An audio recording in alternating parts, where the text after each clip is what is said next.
ਵਾਹਿਗੁਰੂ ਸਾਹਿਬ JIO ਦੋਹਰਾ। ਸ੍ਰੀ ਅੰਗਦ ਅਰਬਿੰਦ ਪਦ ਆਨੰਦ ਕੰਦ ਮੁਕੰਦ। ਧਰ ਪਰ ਧਰ ਸਿਰ ਨਮਹਿ ਕਰ ਸਰਣ ਹਰਣ ਦੁਖ ਦੁੰਦ। ਸ੍ਰੀ ਅੰਗਦ ਅਰਬਿੰਦ ਪਦ। ਵਾਹਿਗੁਰੂ ਜੀ ਕਾ ਖਾਲਸਾ ਵਾਹਿਗੁਰੂ ਜੀ ਕੀ ਫਤਿਹ। ਗੁਰੂ ਗਰੀਬ ਨਿਵਾਜ ਅੰਤਰਜਾਮੀ ਭਗਤ ਵਛਲ ਕਿਰਪਾ ਦੇ ਖਜ਼ਾਨੇ ਧੰਨ ਧੰਨ ਸਾਹਿਬ ਸ੍ਰੀ ਗੁਰੂ ਗ੍ਰੰਥ ਸਾਹਿਬ ਮਹਾਰਾਜ ਦੀ ਪਾਵਨ ਪਵਿੱਤਰ ਹਜ਼ੂਰੀ ਵਿੱਚ ਸਜੀ ਹੋਈ ਗੁਰੂ ਰੂਪ ਗੁਰੂ ਖਾਲਸਾ ਸਾਧ ਸੰਗਤ ਜੀ, ਧੰਨ ਧੰਨ ਸਤਿਗੁਰੂ ਗੁਰੂ ਨਾਨਕ ਦੇਵ ਸਾਹਿਬ ਜੀ ਮਹਾਰਾਜ ਦਾ ਪਾਵਨ ਪਵਿੱਤਰ ਇਤਿਹਾਸ, ਗੁਰਾਂ ਦਾ ਜੀਵਨ, ਗੁਰਾਂ ਦੇ ਸੋਹਣੇ ਪ੍ਰਸੰਗ, ਚੱਲ ਰਹੀ ਲੜੀਵਾਰ ਕਥਾ ਸ੍ਰੀ ਨਾਨਕ ਪ੍ਰਕਾਸ਼ ਦੇ ਵਿੱਚੋਂ। ਸੋ ਹੁਣ 15ਵਾਂ ਅਧਿਆਇ ਬਖਸ਼ਿਸ਼ ਹੋ ਰਿਹਾ ਹੈ। ਸੋ ਇਸ ਅਧਿਆਇ ਦੇ ਵਿੱਚ ਸਤਿਗੁਰੂ ਮਹਾਰਾਜ ਕਿਰਪਾ ਕਰਨਗੇ। ਖਰਾ ਸੌਦਾ ਜੋ ਕੱਲ ਪ੍ਰਾਰੰਭ ਹੋਇਆ ਪ੍ਰਸੰਗ ਕਿ ਕਿਸ ਪ੍ਰਕਾਰ ਆਪਨੇ ਖਰਾ ਸੌਦਾ ਸੱਚਾ ਸੌਦਾ ਕੀਤਾ ਹੈ ਅਤੇ ਦੁਨੀਆ ਦੇ ਅੰਦਰ ਲੰਗਰ ਦੀ ਪ੍ਰਥਾ ਪ੍ਰਾਰੰਭ ਕੀਤੀ ਹੈ। ਭੁੱਖਿਆਂ ਨੂੰ ਪ੍ਰਸ਼ਾਦਾ ਛਕਾਉਣਾ, ਇਸੇ ਤਰ੍ਹਾਂ ਨੰਗੇ ਨੂੰ ਬਸਤਰ ਦੇਣਾ। ਸਤਿਗੁਰੂ ਮਹਾਰਾਜ ਗੁਰਸਿੱਖਾਂ ਪ੍ਰਤੀ ਉਪਦੇਸ਼ ਕਰਨ ਲਈ ਐਸਾ ਕਰਮ ਆਪ ਕਰਦੇ ਹਨ ਤਾਂ ਕਿ ਆਉਣ ਵਾਲੇ ਸਮੇਂ ਦੇ ਵਿੱਚ ਇਹਨਾਂ ਸਾਖੀਆਂ ਨੂੰ ਸੁਣ ਕੇ ਸਾਨੂੰ ਲੰਗਰ ਦੀ ਮਰਿਆਦਾ ਪਤਾ ਲੱਗੇ। ਲੰਗਰ ਦੇ ਵਿੱਚ ਆਪ ਰਸਤ ਲੈ ਕੇ ਆਏ ਨੇ ਮਹਾਰਾਜ ਜਾ ਕੇ। ਇਸ ਤਰ੍ਹਾਂ ਦੇ ਨਾਲ ਗੁਰਾਂ ਦੇ ਪਾਵਨ ਪ੍ਰਸੰਗ ਸ਼ਰਵਣ ਕਰੀਏ। ਸਵਾਓ ਮਨ ਦੀਆਂ ਬਿਰਤੀਆਂ ਹਜ਼ਾਰਾਂ ਥਾਂ ਤੇ ਖਿੰਡੀਆਂ ਹੋਈਆਂ ਨੇ। ਇੱਕ ਥਾਂ ਇਕੱਤਰ ਕਰਕੇ ਮਨ ਨੂੰ ਇਕਾਗਰ ਕਰਕੇ ਗੁਰਾਂ ਦੇ ਵਿੱਚ ਚਿੱਤ ਜੋੜੀਏ। ਰਸਨਾ ਨੂੰ ਕਰੀਏ ਪਵਿੱਤਰ ਪਿਆਰ ਸਤਿਕਾਰ ਨਾਲ ਗੱਜ ਕੇ ਆਖੋ ਸਤਿਨਾਮ ਸ੍ਰੀ ਵਾਹਿਗੁਰੂ ਸਾਹਿਬ ਜੀ। ਸਤਿਨਾਮ ਸ੍ਰੀ ਵਾਹਿਗੁਰੂ ਸਾਹਿਬ ਜੀ। ਵਾਹਿਗੁਰੂ ਸਾਹਿਬ ਜੀਓ ਦੋਹਰਾ। ਸ੍ਰੀ ਅੰਗਦ ਅਰਬਿੰਦ ਪਦ ਆਨੰਦ ਕੰਦ ਮੁਕੰਦ। ਸ਼੍ਰੀ ਸੁਭਾਇਮਾਨ ਸ਼੍ਰੋਮਣੀ ਸਤਿਗੁਰੂ ਧੰਨ ਗੁਰੂ ਅੰਗਦ ਦੇਵ ਸਾਹਿਬ ਮਹਾਰਾਜ ਸੱਚੇ ਪਾਤਸ਼ਾਹ, ਉਹਨਾਂ ਦੇ ਜਿਹੜੇ ਅਰਬਿੰਦ ਤੋਂ ਭਾਵ ਕਮਲ ਪਦ, ਚਰਨ ਕਮਲ ਹਨ ਸਤਿਗੁਰੂ ਮਹਾਰਾਜ ਦੇ। ਆਨੰਦ ਕੰਦ ਮੁਕੰਦ, ਆਨੰਦ ਦੇ ਫਲ ਆਨੰਦ ਦਾਤੇ ਹਨ ਸਤਿਗੁਰੂ ਦੇ ਚਰਨ, ਅਤੇ ਮੁਕੰਦ ਹੁੰਦਾ ਮੁਕਤੀ ਦੇ ਦੇਣ ਵਾਲੇ ਗੁਰਾਂ ਦੇ ਚਰਨ ਹਨ ਜੀ। ਧਰ ਪਰ ਧਰ ਸਿਰ ਨਮਹਿ ਕਰ ਸਰਣ ਹਰਣ ਦੁਖ ਦੁੰਦ।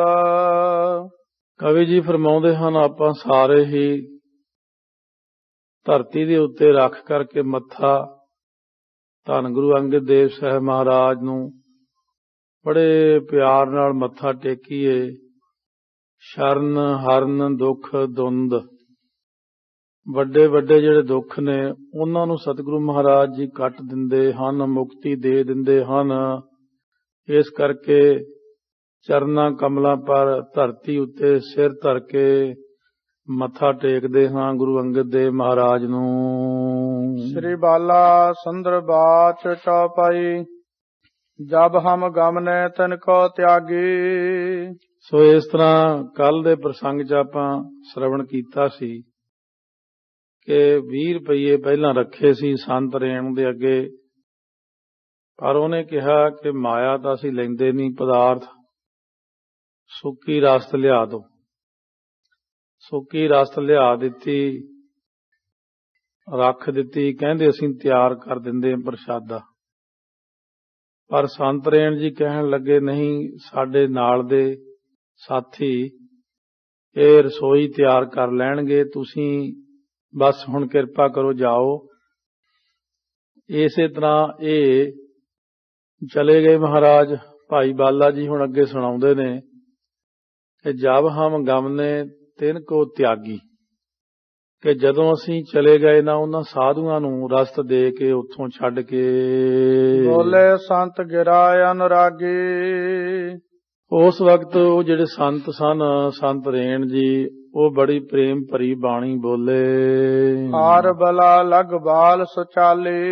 ਇਹ ਜਿਹੜਾ ਬੱਚਾ ਹੈ ਆਇਆ ਸੀ ਆਪਣੇ ਕੋਲੇ ਛੋਟੀ ਉਮਰ ਦਾ, ਆਰਬਲਾ ਤਾਂ ਬਹੁਤ ਛੋਟੀ ਉਮਰ, ਬੜੀ ਛੋਟੀ ਹੈ, ਪਰ ਜਿਹੜੀ ਇਹਨਾਂ ਦੀ ਚਾਲੀ ਹੈ, ਮਰਿਆਦਾ ਹੈ, ਉਹ ਬਹੁਤ ਜਿਵੇਂ ਵੱਡਾ ਪੁਰਸ਼, ਮਹਾਂਪੁਰਸ਼ ਹੁੰਦਾ ਕੋਈ, ਇਸ ਤਰ੍ਹਾਂ ਦੇ ਵਿਚਾਰ ਦੇਖਣੀ, ਪਰਖਣੀ, ਦਰਸ਼ਨ, ਪਰਸ਼ਨ ਬਹੁਤ ਵੱਡੇ ਲੱਗਦੇ ਨੇ, ਬੜਾ ਤੇਜ ਪ੍ਰਤਾਪ ਹੈ। ਗਿਰਾ ਬਿਰਾਗ ਭਗਤ ਭਲਸਾਲੀ। ਇਹਨਾਂ ਦੀ ਜਿਹੜੀ ਬਾਣੀ ਆ ਨਾ, ਬੋਲੀ ਆ, ਸੋ ਉਹਦੀ ਭਲੀ ਬਾਣੀ ਭਗਤੀ ਤੇ ਵਿਰਾਗ ਦਾ ਘਰ ਸੀ, ਕਿਉਂਕਿ ਉਹਨਾਂ ਦੇ ਬਚਨਾਂ ਦੇ ਵਿੱਚ ਐਸੀ ਖਿੱਚ ਸੀ ਕਿ ਜਦੋਂ ਬੋਲਦੇ, ਕੋਲ ਬੈਠਦੇ, ਮਾਨੋ ਉਹਨਾਂ ਦੇ ਹਰ ਬੋਲ ਦੇ ਵਿੱਚ ਹੀ ਵਿਰਾਗ, ਭਗਤੀ, ਸਿਮਰਨ, ਤਿਆਗ, ਜਾਤ, ਸਤ, ਮੈਨੂੰ ਸਭ ਕੁਝ ਉਹਨਾਂ ਦੀ ਬੋਲੀ ਵਿੱਚ ਨਜ਼ਰ ਆਉਂਦਾ ਸੀ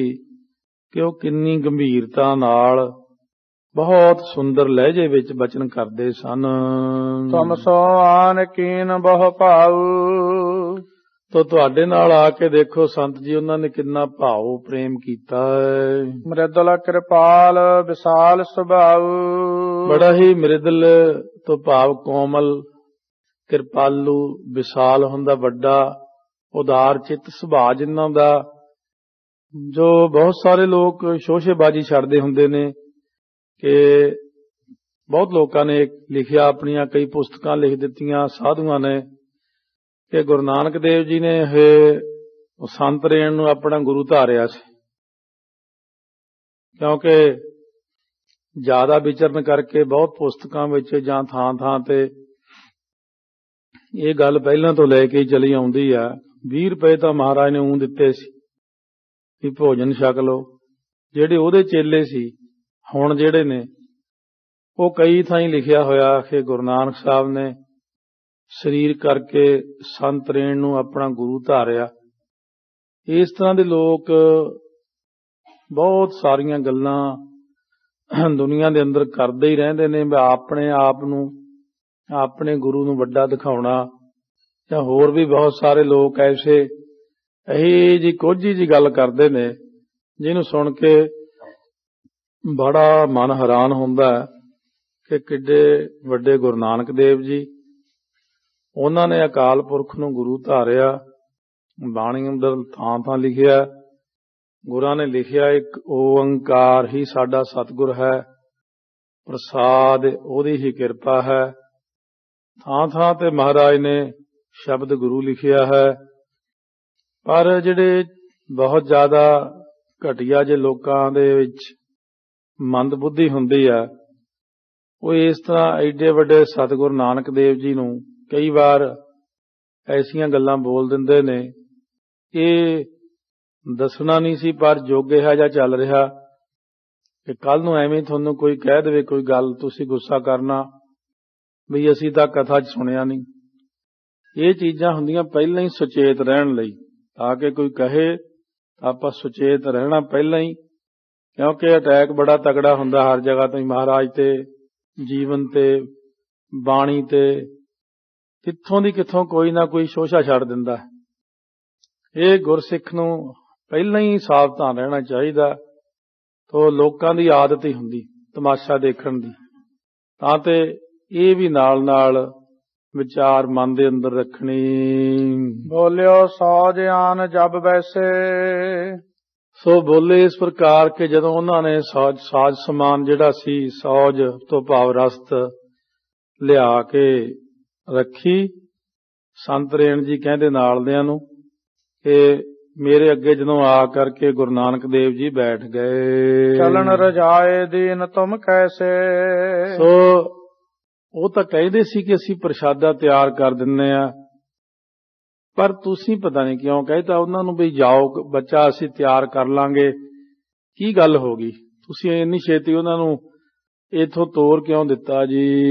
ਸੁਨ ਮਹੰਤ ਬੋਲਿਓ ਬਰਬਾਨੀ। ਸੁਣ ਕਰਕੇ ਮਹੰਤ ਸੰਤ ਰੇਣ ਜੀ ਬਾਰ ਤੋਂ ਭਾਵ ਸ੍ਰੇਸ਼ਟ ਜਿਹੜੀ ਬਾਣੀ ਸੀ ਬਚਨ ਸੀ ਬੋਲੇ, ਏਕੋ ਪਰਮ ਪੁਰਖ ਸੁਖਦਾਨੀ। ਉਹ ਭਾਈ ਮੈਥੋਂ ਦਾ ਪ੍ਰਤਾਪ ਨਹੀਂ ਸੀ ਚੱਲਿਆ ਜਾਂਦਾ, ਤੇ ਬਹੁਤ ਤੇਜ਼ ਪ੍ਰਤਾਪ ਸੀ।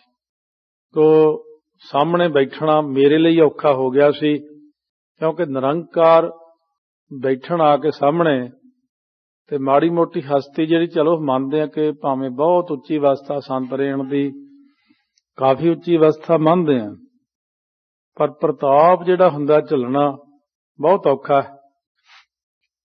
ਇਸ ਕਰਕੇ ਅਕਾਲ ਪੁਰਖ ਨੇ ਦੇਖੋ ਸੂਰਜ ਇੰਨੀ ਦੂਰ ਰੱਖਿਆ ਹੋਇਆ, ਹਲੇ ਵੀ ਗਰਮੀਆਂ 'ਚ ਇਹਦੀ ਧੁੱਪ ਚੀਕਾਂ ਕਢਾਉਂਦੀ ਆਪਣੀਆਂ। ਇਹ ਜੇ ਕਿਤੇ ਸੂਰਜ ਇੱਥੇ ਨੇੜੇ ਜੇ ਹੁੰਦਾ ਫਿਰ ਤਾਂ ਧਰਤੀ ਤੇ ਆਪਣਾ ਜਿਉਣਾ ਔਖਾ ਹੋ ਜਾਣਾ ਸੀ।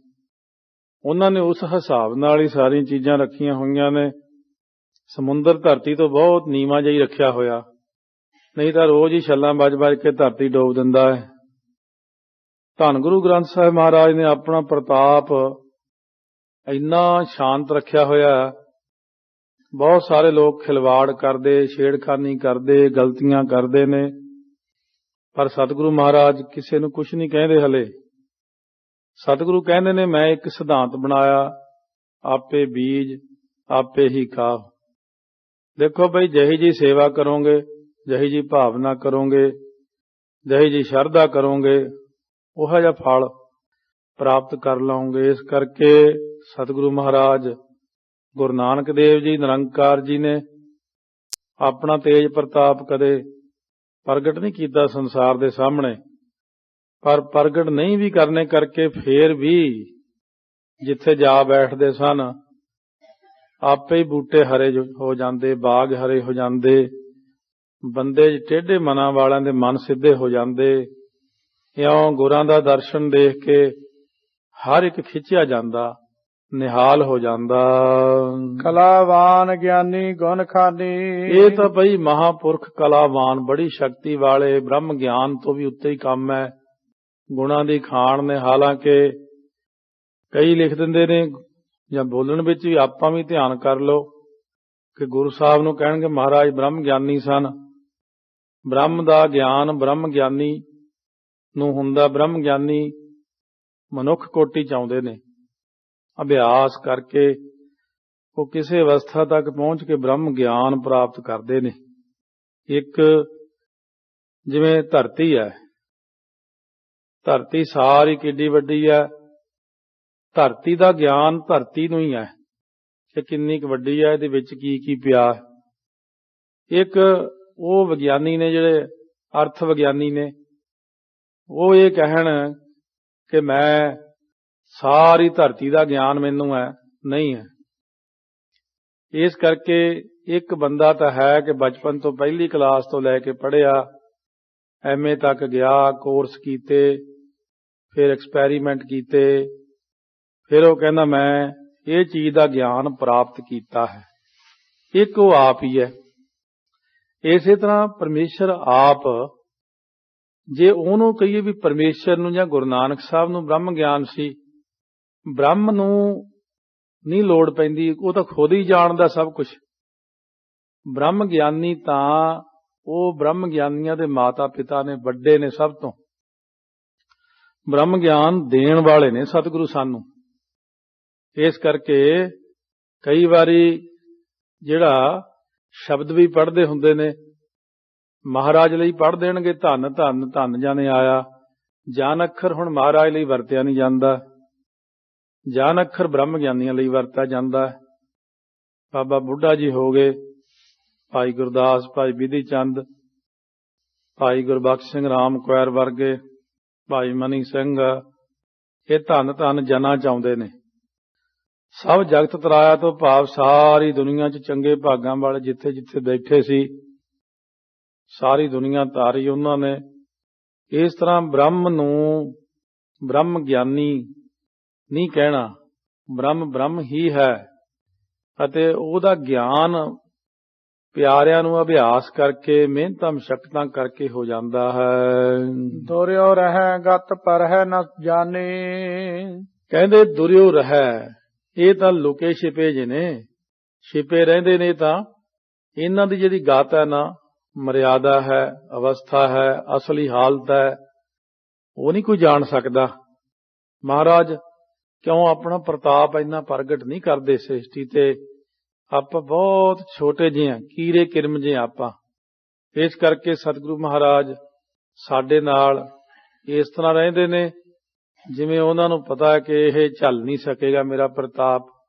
ਜਿਵੇਂ ਮਹਾਰਾਜ 10ਵੇਂ ਪਾਤਸ਼ਾਹ ਸੋ ਜੱਛਾਂ ਤੇ ਰਵਾਲਾਂ ਦਾ ਫੈਸਲਾ ਕਰਾਉਣ ਜਦ ਗਏ, ਰਵਾਲਸਰ ਭਾਈ ਦਇਆ ਸਿੰਘ ਹੁਣੀ 5 ਸਿੰਘਾਂ ਨੂੰ ਨਾਲ ਲੈ ਕੇ ਫਿਰ ਅੱਗੇ ਇਕੱਲੇ ਹੀ ਪਹਾੜੀ ਤੇ ਚੜ੍ਹ ਕੇ ਜਾ ਕੇ, ਸੋ ਇਹ ਜੱਛਾਂ ਤੇ ਰਵਾਲਾਂ ਦਾ ਜੰਗ ਸੀ ਆਪਸ ਵਿੱਚ, ਬੜੇ ਯੁੱਗਾਂ ਦਾ। ਉਹਨਾਂ ਨੂੰ ਆਪਸ ਵਿੱਚ ਸੰਧੀ ਕਰਾਉਣੀ ਸੀ।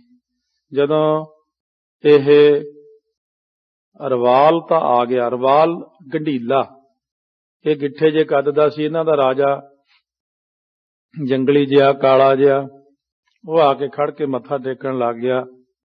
ਸਤਿਗੁਰੂ 2 ਮਿੰਟ ਉਡੀਕਿਆ, ਕਹਿੰਦੇ ਕੀ ਉਹ ਕਿੱਧਰ ਗਿਆ? ਕੁਬੇਰ, ਜਕਸ਼ਾਂ ਦਾ ਜਿਹੜਾ ਗੁਰੂ ਕੁਬੇਰ ਆ, ਕਿੱਧਰ ਗਿਆ? ਕਹਿੰਦੇ ਮਹਾਰਾਜ ਉਹ ਆਇਆ ਨਹੀਂ ਹਾਲੇ ਤੱਕ। ਸੱਚੇ ਪਾਤਸ਼ਾਹ ਨੂੰ ਵੀਰ ਰਸ ਆ ਗਿਆ, ਵੀ ਅਸੀਂ ਇੱਥੇ ਆਏ ਆ, ਕਿਉਂ ਨਹੀਂ ਆਇਆ? ਮਹਾਰਾਜ ਨੇ ਆਪਣਾ ਧਨ ਖਮਾਨ ਮੋਢੇ ਤੋਂ ਉਤਾਰ ਕੇ ਬਿਨਾਂ ਤੀਰ ਚੜਾਇਆ ਹੀ ਸੋ ਚਿੱਲਾ ਖਿੱਚ ਕੇ ਮਾੜਾ ਜਿਹਾ ਟਣਕਾਰ ਹੀ ਕੀਤੀ ਸੀ। ਆ ਜਿਵੇਂ ਇੱਥੇ ਥੋੜੇ ਦਿਨ ਪਹਿਲਾਂ ਹਿੱਲਿਆ ਸੀ ਨਾ ਸਾਰਾ ਕੁਝ, ਐ ਪਹਾੜੀਆਂ ਹਿੱਲ ਗਈਆਂ ਮਾੜੀ ਜੀ ਟਣਕਾਰ ਨਾਲ ਹੀ, ਭੜਥੂ ਪੈ ਗਿਆ ਧਰਤੀ ਤੇ, ਇੱਕਦਮ ਯਕਸ਼ ਪ੍ਰਗਟ ਹੋ ਗਿਆ ਉੱਥੇ ਹੀ। ਮਹਾਰਾਜ ਮਾਫ ਕਰ ਦਿਓ, ਮੈਂ ਲੇਟ ਹੋ ਗਿਆ, ਗਲਤੀ ਹੋ ਗਈ, ਤੈਨੂੰ ਪਤਾ ਨਹੀਂ ਅਸੀਂ ਬੁਲਾਇਆ, ਤੈਨੂੰ ਆਇਆ ਕਿਉਂ ਨਹੀਂ ਹੁਣ ਤੱਕ? ਸਤਿਗੁਰੂ ਸੱਚੇ ਪਾਤਸ਼ਾਹ ਆਪਣਾ ਪ੍ਰਤਾਪ ਕਦੇ ਵੀ ਨਹੀਂ ਦਿਖਾਉਂਦੇ, ਕਰਾਮਾਤ ਹੋ ਜਾਂਦੀ ਹੈ। ਪਰ ਜਦ ਚਮਕੌਰ ਦੀ ਗੜ੍ਹੀ ਦੇ ਵਿੱਚ ਭਾਰੀ ਜੰਗ ਹੋ ਰਿਹਾ, ਥੋੜੇ ਸਿੰਘ ਬਾਕੀ ਰਹਿ ਗਏ, ਉਸ ਵਕਤ ਉਹਨਾਂ ਦੇ ਜਰਨੈਲ ਨੇ ਗੱਲ ਕਹੀ, ਤੁਰਕਾਂ ਦਾ ਜਰਨੈਲ ਕਹਿਣ ਲੱਗਿਆ ਇਹ ਸੂਰਜ ਪ੍ਰਕਾਸ਼ ਕਥਾ ਸਾਰੀ ਅੱਗੇ ਚੱਲ ਕੇ ਆਵੇਗੀ। ਕਹਿੰਦਾ ਆਪਾਂ ਮਰੇ ਤਾਂ ਨਹੀਂ ਹੋਏ, ਇੱਕ ਇੱਕ ਮੁੱਠੀ ਭਰ ਕੇ ਮਿੱਟੀ ਦੀ ਪਾਈਏ ਜੇ ਉੱਤੇ ਚਮਕੌਰ ਦੀ ਗੜੀ ਢੱਕ ਕੇ ਰੱਖ ਦਈਏ, ਚਲੋ ਸਾਰੇ ਇੱਕੋ ਦਮ ਹੱਲਾ ਬੋਲੀਏ। ਸਿੰਘ ਕਹਿੰਦੇ ਮਹਾਰਾਜ ਇਹ ਤਾਂ ਆਗੇ ਚੜ ਕੇ ਚਾਰੇ ਪਾਸਿਓਂ ਪਹਾੜ ਜਿਹੀ ਤੁਰੇ ਆਉਂਦਾ, ਇਹ ਤਾਂ ਇੰਨੇ ਮਲੱਖ। ਸੱਚੇ ਪਾਤਸ਼ਾਹ ਕਹਿੰਦੇ ਲਓ ਫਿਰ। ਮਹਾਰਾਜ ਸੱਚੇ ਪਾਤਸ਼ਾਹ ਨੇ ਇੱਕ ਤੀਰ ਕੱਢ ਕੇ ਜਦੋਂ ਛੱਡਿਆ ਇੱਕ ਪਾਸੇ ਨੂੰ, ਮੂਹਰਲੀ ਕਤਾਰ ਦਾ 10,000 ਬੰਦਾ ਸੌਂ ਗਿਆ। ਬਸ 10,000 ਬੰਦਾ ਇੱਕ ਤੀਰ ਨਾਲ ਹੀ ਮਾਰ ਦਿੱਤਾ। ਇਹ ਦਿਵ ਅਸ਼ਤਰ ਹੁੰਦੇ ਨੇ, ਇਹਨਾਂ ਦੀ ਵਰਤੋਂ ਕਦੇ ਕਦੇ ਕੀਤੀ ਜਾਂਦੀ ਹੈ। ਇਹ ਬੰਦੇ ਬਹਾਦਰ ਨੂੰ ਦਿੱਤੇ ਸੀ 5 ਤੀਰ ਦਿਵ ਅਸ਼ਤਰ। ਫਿਰ ਇੱਕ ਤੀਰ ਦੂਜੇ ਪਾਸੇ ਛੱਡਿਆ, 10,000 ਬੰਦਾ ਉਧਰ ਮਰ ਗਿਆ। ਭੱਜ ਗਏ ਸਾਰੇ ਪਿੱਛੇ ਨੂੰ, ਯਾ ਅਲੀ ਯਾ ਖੁਦਾ ਕਰਦੇ, ਇਹ ਤਾਂ ਬਹੁਤ ਤਾਕਤ ਹੈ। ਇਸ ਕਰਕੇ ਸਤਿਗੁਰੂ ਮਹਾਰਾਜ ਆਪਣੀ ਤਾਕਤ ਨੂੰ ਦਿਖਾਉਂਦੇ ਨਹੀਂ, ਵਰਤੋਂ ਨਹੀਂ ਕਰਦੇ। ਗੁਰੂ ਨਾਨਕ ਸਾਹਿਬ ਸਿਰਫ ਦਇਆ ਦੇ ਘਰ 'ਚ ਰਹਿੰਦੇ ਨੇ, ਸ਼ਾਂਤਮਈ ਸੁਭਾਵ ਹੈ, ਕਿਰਪਾ ਹੀ ਕਿਰਪਾ ਵਰਦੀ ਹੈ, ਦਿਆਲਤਾ ਹੀ ਦਿਆਲਤਾ ਹੈ। ਭਇਓ ਅਸਹਿ ਮੁਝ ਤੇਜ ਪ੍ਰਭਾਉ। ਉਹ ਮਹਾਰਾਜ ਸੱਚੇ ਪਾਤਸ਼ਾਹ ਦਾ ਤੇਜ ਪ੍ਰਤਾਪ ਅਸਹਿ ਸੀ ਬਈ। ਸੰਤ ਰੇਣ ਕਹਿਣ ਲੱਗਿਆ ਨਾਲਦਿਆਂ ਨੂੰ, ਮੈਥੋਂ ਝੱਲਿਆ ਨਹੀਂ ਸੀ ਜਾਂਦਾ, ਬਹੁਤਾ ਜ਼ਿਆਦੇ ਪ੍ਰਤਾਪ ਸੀ ਉਹਨਾਂ ਦਾ। ਜਾਂ ਤੇ ਦੀਨੀ ਜਾਨ ਰਜਾਉ। ਇਸ ਕਰਕੇ ਮੈਂ ਉਹਨਾਂ ਨੂੰ ਜਾਣ ਦੀ ਆਗਿਆ ਦੇ ਦਿੱਤੀ ਕਿ ਨਾਲੇ ਤਾਂ ਆਪਣੇ ਤੇ ਬੋਝ ਆਉਂਦਾ, ਆਪਾਂ ਆਪ ਤਿਆਰ ਕਰ ਲਓ ਰੋਟੀ, ਲੰਗਰ ਆਪ ਨਹੀਂ ਤਿਆਰ ਕਰ ਸਕਦੇ, ਰਸੋਈ ਆਪਣੀ। ਐਡੇ ਵੱਡੇ ਮਹਾਂਪੁਰਖਾਂ ਨੂੰ ਕਹਿਣਾ ਕਿ ਤੁਸੀਂ ਕਰੋ ਤਿਆਰ, ਤੁਸੀਂ ਨਹੀਂ ਸਮਝਦੇ, ਤੁਸੀਂ ਹਲੇ ਬੱਚੇ ਹੋ ਸਾਰੇ, ਤੁਸੀਂ ਉਸ ਅਵਸਥਾ 'ਚ ਨਹੀਂ ਗਏ। ਮੈਂ ਆਪਣੇ ਤੀਜੇ ਨੇਤਰ ਨੂੰ ਖੋਲ ਕੇ ਦੇਖਿਆ ਕਿ ਪ੍ਰਕਾਸ਼ ਹੀ ਪ੍ਰਕਾਸ਼ ਚਾਰੇ ਪਾਸੇ ਉਹਨਾਂ ਦੇ ਆਉਣ ਨਾਲ ਹੋ ਗਿਆ। ਅਸ ਕਹਿ ਤਬ ਕੀਨੋ ਪੁਨ ਅਸਨਾ। ਇਸ ਤਰ੍ਹਾਂ ਕਹਿ ਕਰਕੇ ਫਿਰ ਰਸੋਈ ਤਿਆਰ ਕੀਤੀ, ਫਿਰ ਭੋਜਨ ਛਕਿਆ। ਖਾਣ ਲੱਗੇ ਸਵਾਦਨ ਲੈ ਰਸਨਾ। ਸਵਾਦ ਦੇ ਨਾਲ ਕਈ ਦਿਨਾਂ ਦੇ ਭੁੱਖੇ ਸਾਧੂਆਂ ਨੇ ਬਹੁਤ ਆਨੰਦਮਈ ਪ੍ਰਸ਼ਾਦਾ ਛਕਿਆ। ਸਿਤਾ ਘ੍ਰਿਤ ਮੇਲਿਓ ਸੰਗ ਪਾਇਸ। ਫਿਰ ਉਹਨਾਂ ਨੇ ਕੀ ਛਕਿਆ? ਮੰਗਾ ਕਰਕੇ ਮਹਾਰਾਜ ਨੇ ਉਹਨਾਂ ਨੂੰ ਖੰਡ ਲਿਆਤੀ ਸੀ, ਫਿਰ ਖੀਰ ਲਿਆਂਦੀ ਸੀ, ਫਿਰ ਇਸੇ ਤਰ੍ਹਾਂ ਘਿਓ ਲਿਆ ਕੇ ਦਿੱਤਾ ਸੀ। ਸਿਤਾ ਘ੍ਰਿਤ ਮੇਲਿਓ ਸੰਗ ਪਾਇਸ, ਚੌਲਾਂ ਵਿੱਚ ਪਾ ਕੇ ਦੁੱਧ ਸੋਹਣਾ। ਮਹਾਰਾਜ ਨੇ ਬੜੇ ਢੰਗ ਨਾਲ ਚੀਜ਼ਾਂ ਖਰੀਦੀਆਂ। ਸੋ ਇਸੇ ਤਰੀਕੇ ਦੇ ਨਾਲ ਕਿ 5 ਰੁਪਏ ਦੀ ਜਿਸ ਪ੍ਰਕਾਰ ਆਟਾ ਤੇ 5 ਰੁਪਏ ਦਾ ਇਸੇ ਤਰ੍ਹਾਂ ਹੀ ਲੰਬੇ ਲੰਬੇ ਚੌਲ, ਔਰ ਇਸੇ ਤਰ੍ਹਾਂ ਹੀ ਖੰਡ, 3 ਰੁਪਏ ਦਾ ਘਿਓ, ਤੋ 3 ਰੁਪਏ ਦੀ ਇਸੇ ਤਰ੍ਹਾਂ ਹੀ ਖਰੀਦ ਲਈ ਚੀਜ਼ ਖੰਡ ਆਦਿਕ। ਇਹ ਜਿਹੜੀਆਂ ਚੀਜ਼ਾਂ ਸੀਗੀਆਂ ਸੋ 16 ਰੁਪਏ ਲਾ ਕੇ ਦੁੱਧ ਵਾਸਤੇ 3 ਰੁਪਏ ਖਰਚੇ, 16 3 19 ਰੁਪਏ ਖਰਚ ਕੇ ਤੋ ਭਾਰ ਵਾਹਕ ਉੱਥੋਂ ਲਿਆ, ਇੱਕ ਸਮਾਨ ਲਦਵਾ ਲਿਆ ਗੱਡਿਆਂ ਤੇ, ਉਹਨਾਂ ਨੂੰ 1 ਰੁਪਇਆ ਕਿਰਾਇਆ ਦਿੱਤਾ। ਇਉਂ ਸਤਿਗੁਰੂ ਮਹਾਰਾਜ ਜੀ ਦਾ ਸਮਾਨ ਲਦਵਾ ਕੇ ਉੱਥੇ ਲੈ ਕਰਕੇ ਆਏ ਸੀ ਵੀ ਸਾਧੂ ਸੰਤਾਂ ਨੂੰ ਅੱਛਾ ਭੋਜਨ ਖਵਾਈਏ। ਸੰਤ ਸ਼ੁੱਧ ਆਤੁਰ ਤ੍ਰਿਪਤੇ ਖਾਇਸ। ਸੰਤ ਜਿਹੜੇ ਬਹੁਤ ਦਿਨਾਂ ਦੇ ਭੁੱਖੇ ਬੈਠੇ ਭਗਤੀ ਕਰਦੇ ਸਨ, ਰੱਜ ਗਏ, ਐਨ ਆਨੰਦਿਤ ਹੋ ਗਏ। ਧੰਨ ਗੁਰੂ ਨਾਨਕ ਸਾਹਿਬ ਜੋ ਇਹ ਲੰਗਰ ਚਲਾਇਆ, ਸਾਧੂਆਂ ਦੀ ਸੇਵਾ ਕੀਤੀ। ਮਨ ਪ੍ਰਸੀਦ ਹੋਇਆ ਬਚਨ ਬਖਾਨੇ। ਮਨ ਵਿੱਚ ਪ੍ਰਸੰਨ ਹੋ ਕੇ ਇਸ ਤਰ੍ਹਾਂ ਦੇ ਬਚਨ ਕਹੇ, ਇਹ ਕਰਤਾਰ ਪਠਿਓ ਹਮ ਜਾਣੈ। ਸਾਰੇ ਕਹਿੰਦੇ ਬਈ ਇਹ ਕਰਤਾਰ ਨੇ ਭੇਜਿਆ ਲੰਗਰ ਪ੍ਰਸ਼ਾਦਾ, ਪਰਮਾਤਮਾ ਨੇ ਸਾਡੇ ਲਈ ਭੇਜਿਆ ਹੈ। ਕਿਦਾਂ ਸਰੀਰ ਧਾਰ ਕਰਤਾਰਾ। ਮਾਨੋ ਕਰਤਾਰ ਆਪ ਹੀ ਆਇਆ ਸਰੀਰ ਧਾਰ ਕੇ ਦੁਨੀਆ ਦੇ ਉੱਪਰ। ਨਾਲੇ ਸਰੀਰ ਧਾਰਨਾ ਕਰਤਾਰ ਲਈ ਕੋਈ ਔਖਾ ਨਹੀਂ ਹੁੰਦਾ। 5 ਤੱਤਾਂ ਨੂੰ ਇਕੱਠਾ ਹੀ ਕਰਨਾ ਹੁੰਦਾ, ਬਸ ਜਿੱਥੇ ਮਰਜ਼ੀ ਇਕੱਠਾ ਕਰਕੇ ਜਦੋਂ ਮਰਜ਼ੀ ਖਿਲਾਰ ਦੇਣ। ਨਿੱਕੇ ਜੇ ਕਿਣਕੇ ਬਣਾ ਦਿੰਦੇ ਨੇ, ਉਸੇ ਵਕਤ ਇੱਥੇ ਇਕੱਠਾ ਕਰ ਲੈਣ, ਭਾਵੇਂ ਹੁਣੇ ਆ ਜਾਣ। ਆਪਾਂ ਟੱਚ ਕਰਕੇ ਵੀ ਦੇਖ ਸਕਦੇ ਹਾਂ ਮਹਾਰਾਜ ਨੂੰ। ਜੇ ਜਾਣਾ ਹੋਊਗਾ 5 ਤੱਤ 5 ਚ ਮਿਲਾ ਦਿੰਦੇ ਝੱਟ ਹੀ। ਜੋਤ ਵਿੱਚ ਜੋਤ ਮਿਲਾ ਲਈ, ਔਰ ਮਾਟੀ ਮੈਂ ਮਾਟੀ ਰਲ ਜਾਇਆ, ਮਾਟੀ ਮਾਟੀ ਹੋਈ ਏਕ, ਮਿੱਟੀ ਚ ਮਿੱਟੀ ਮਿਲਾ ਤਤ, ਪਵਣੈ ਮਾਹੇ ਪਵਨ ਸਮਾਇਆ, ਜੋਤੀ ਮਾਹੇ ਜੋਤ ਰਲ ਜਾਇਆ, ਮਾਟੀ ਮਾਟੀ ਹੋਈ ਏਕ। ਜਦ ਇਹ ਕੌਤਕ ਮਹਾਰਾਜ ਨੇ ਇੱਕ ਵਾਰ ਦਿਖਾਇਆ ਅਚਲ ਬਟਾਲੇ ਸਿੱਧਾਂ ਨੂੰ, ਸਿੱਧ ਕਹਿੰਦੇ ਅਸੀਂ ਲੁਕਦੇ ਹਾਂ, ਤੁਸੀਂ ਸਾਨੂੰ ਲੱਭ ਕੇ ਦਿਖਾਇਓ। ਸਿੱਧਾਂ ਨੂੰ ਉਹੀ ਸੀ ਵੀ ਉਹੀ ਹੋਣਗੇ ਮਾੜੀ ਮੋਟੀ ਸਾਡੇ ਵਾਂਗੂ ਤਾਕਤ ਵਾਲੇ। ਮਹਾਰਾਜ ਕਹਿੰਦੇ ਚੰਗਾ ਜਾਓ ਲੁਕ ਜੋ। ਸਿੱਧਾਂ ਨੇ ਉਸ ਵਕਤ ਰਿੱਧੀਆਂ ਸਿੱਧੀਆਂ ਦੀ ਵਰਤੋਂ ਕੀਤੀ। ਕੋਈ ਕਿਤੇ ਜਾ ਲੁਕਿਆ, ਕੋਈ ਸਮਾਨ ਚ ਚਲਿਆ ਗਿਆ, ਕੋਈ ਆਪਣੀ ਸ਼ਕਤੀ ਨਾਲ ਗੁਪਤ ਹੋ ਗਿਆ, ਕੋਈ ਕਿਵੇਂ ਹੋ ਗਿਆ। ਮਹਾਰਾਜ ਕਹਿਣ ਲੱਗੇ ਅੱਛਾ ਅਸੀਂ ਤਾਂ ਕੀ ਲੱਭਣਾ। ਮਹਾਰਾਜ ਨੇ ਆਪਣੀ ਖੜਾਮ ਨੂੰ ਕਿਹਾ, ਹੈ ਮੇਰੀ ਖੜਾਮ।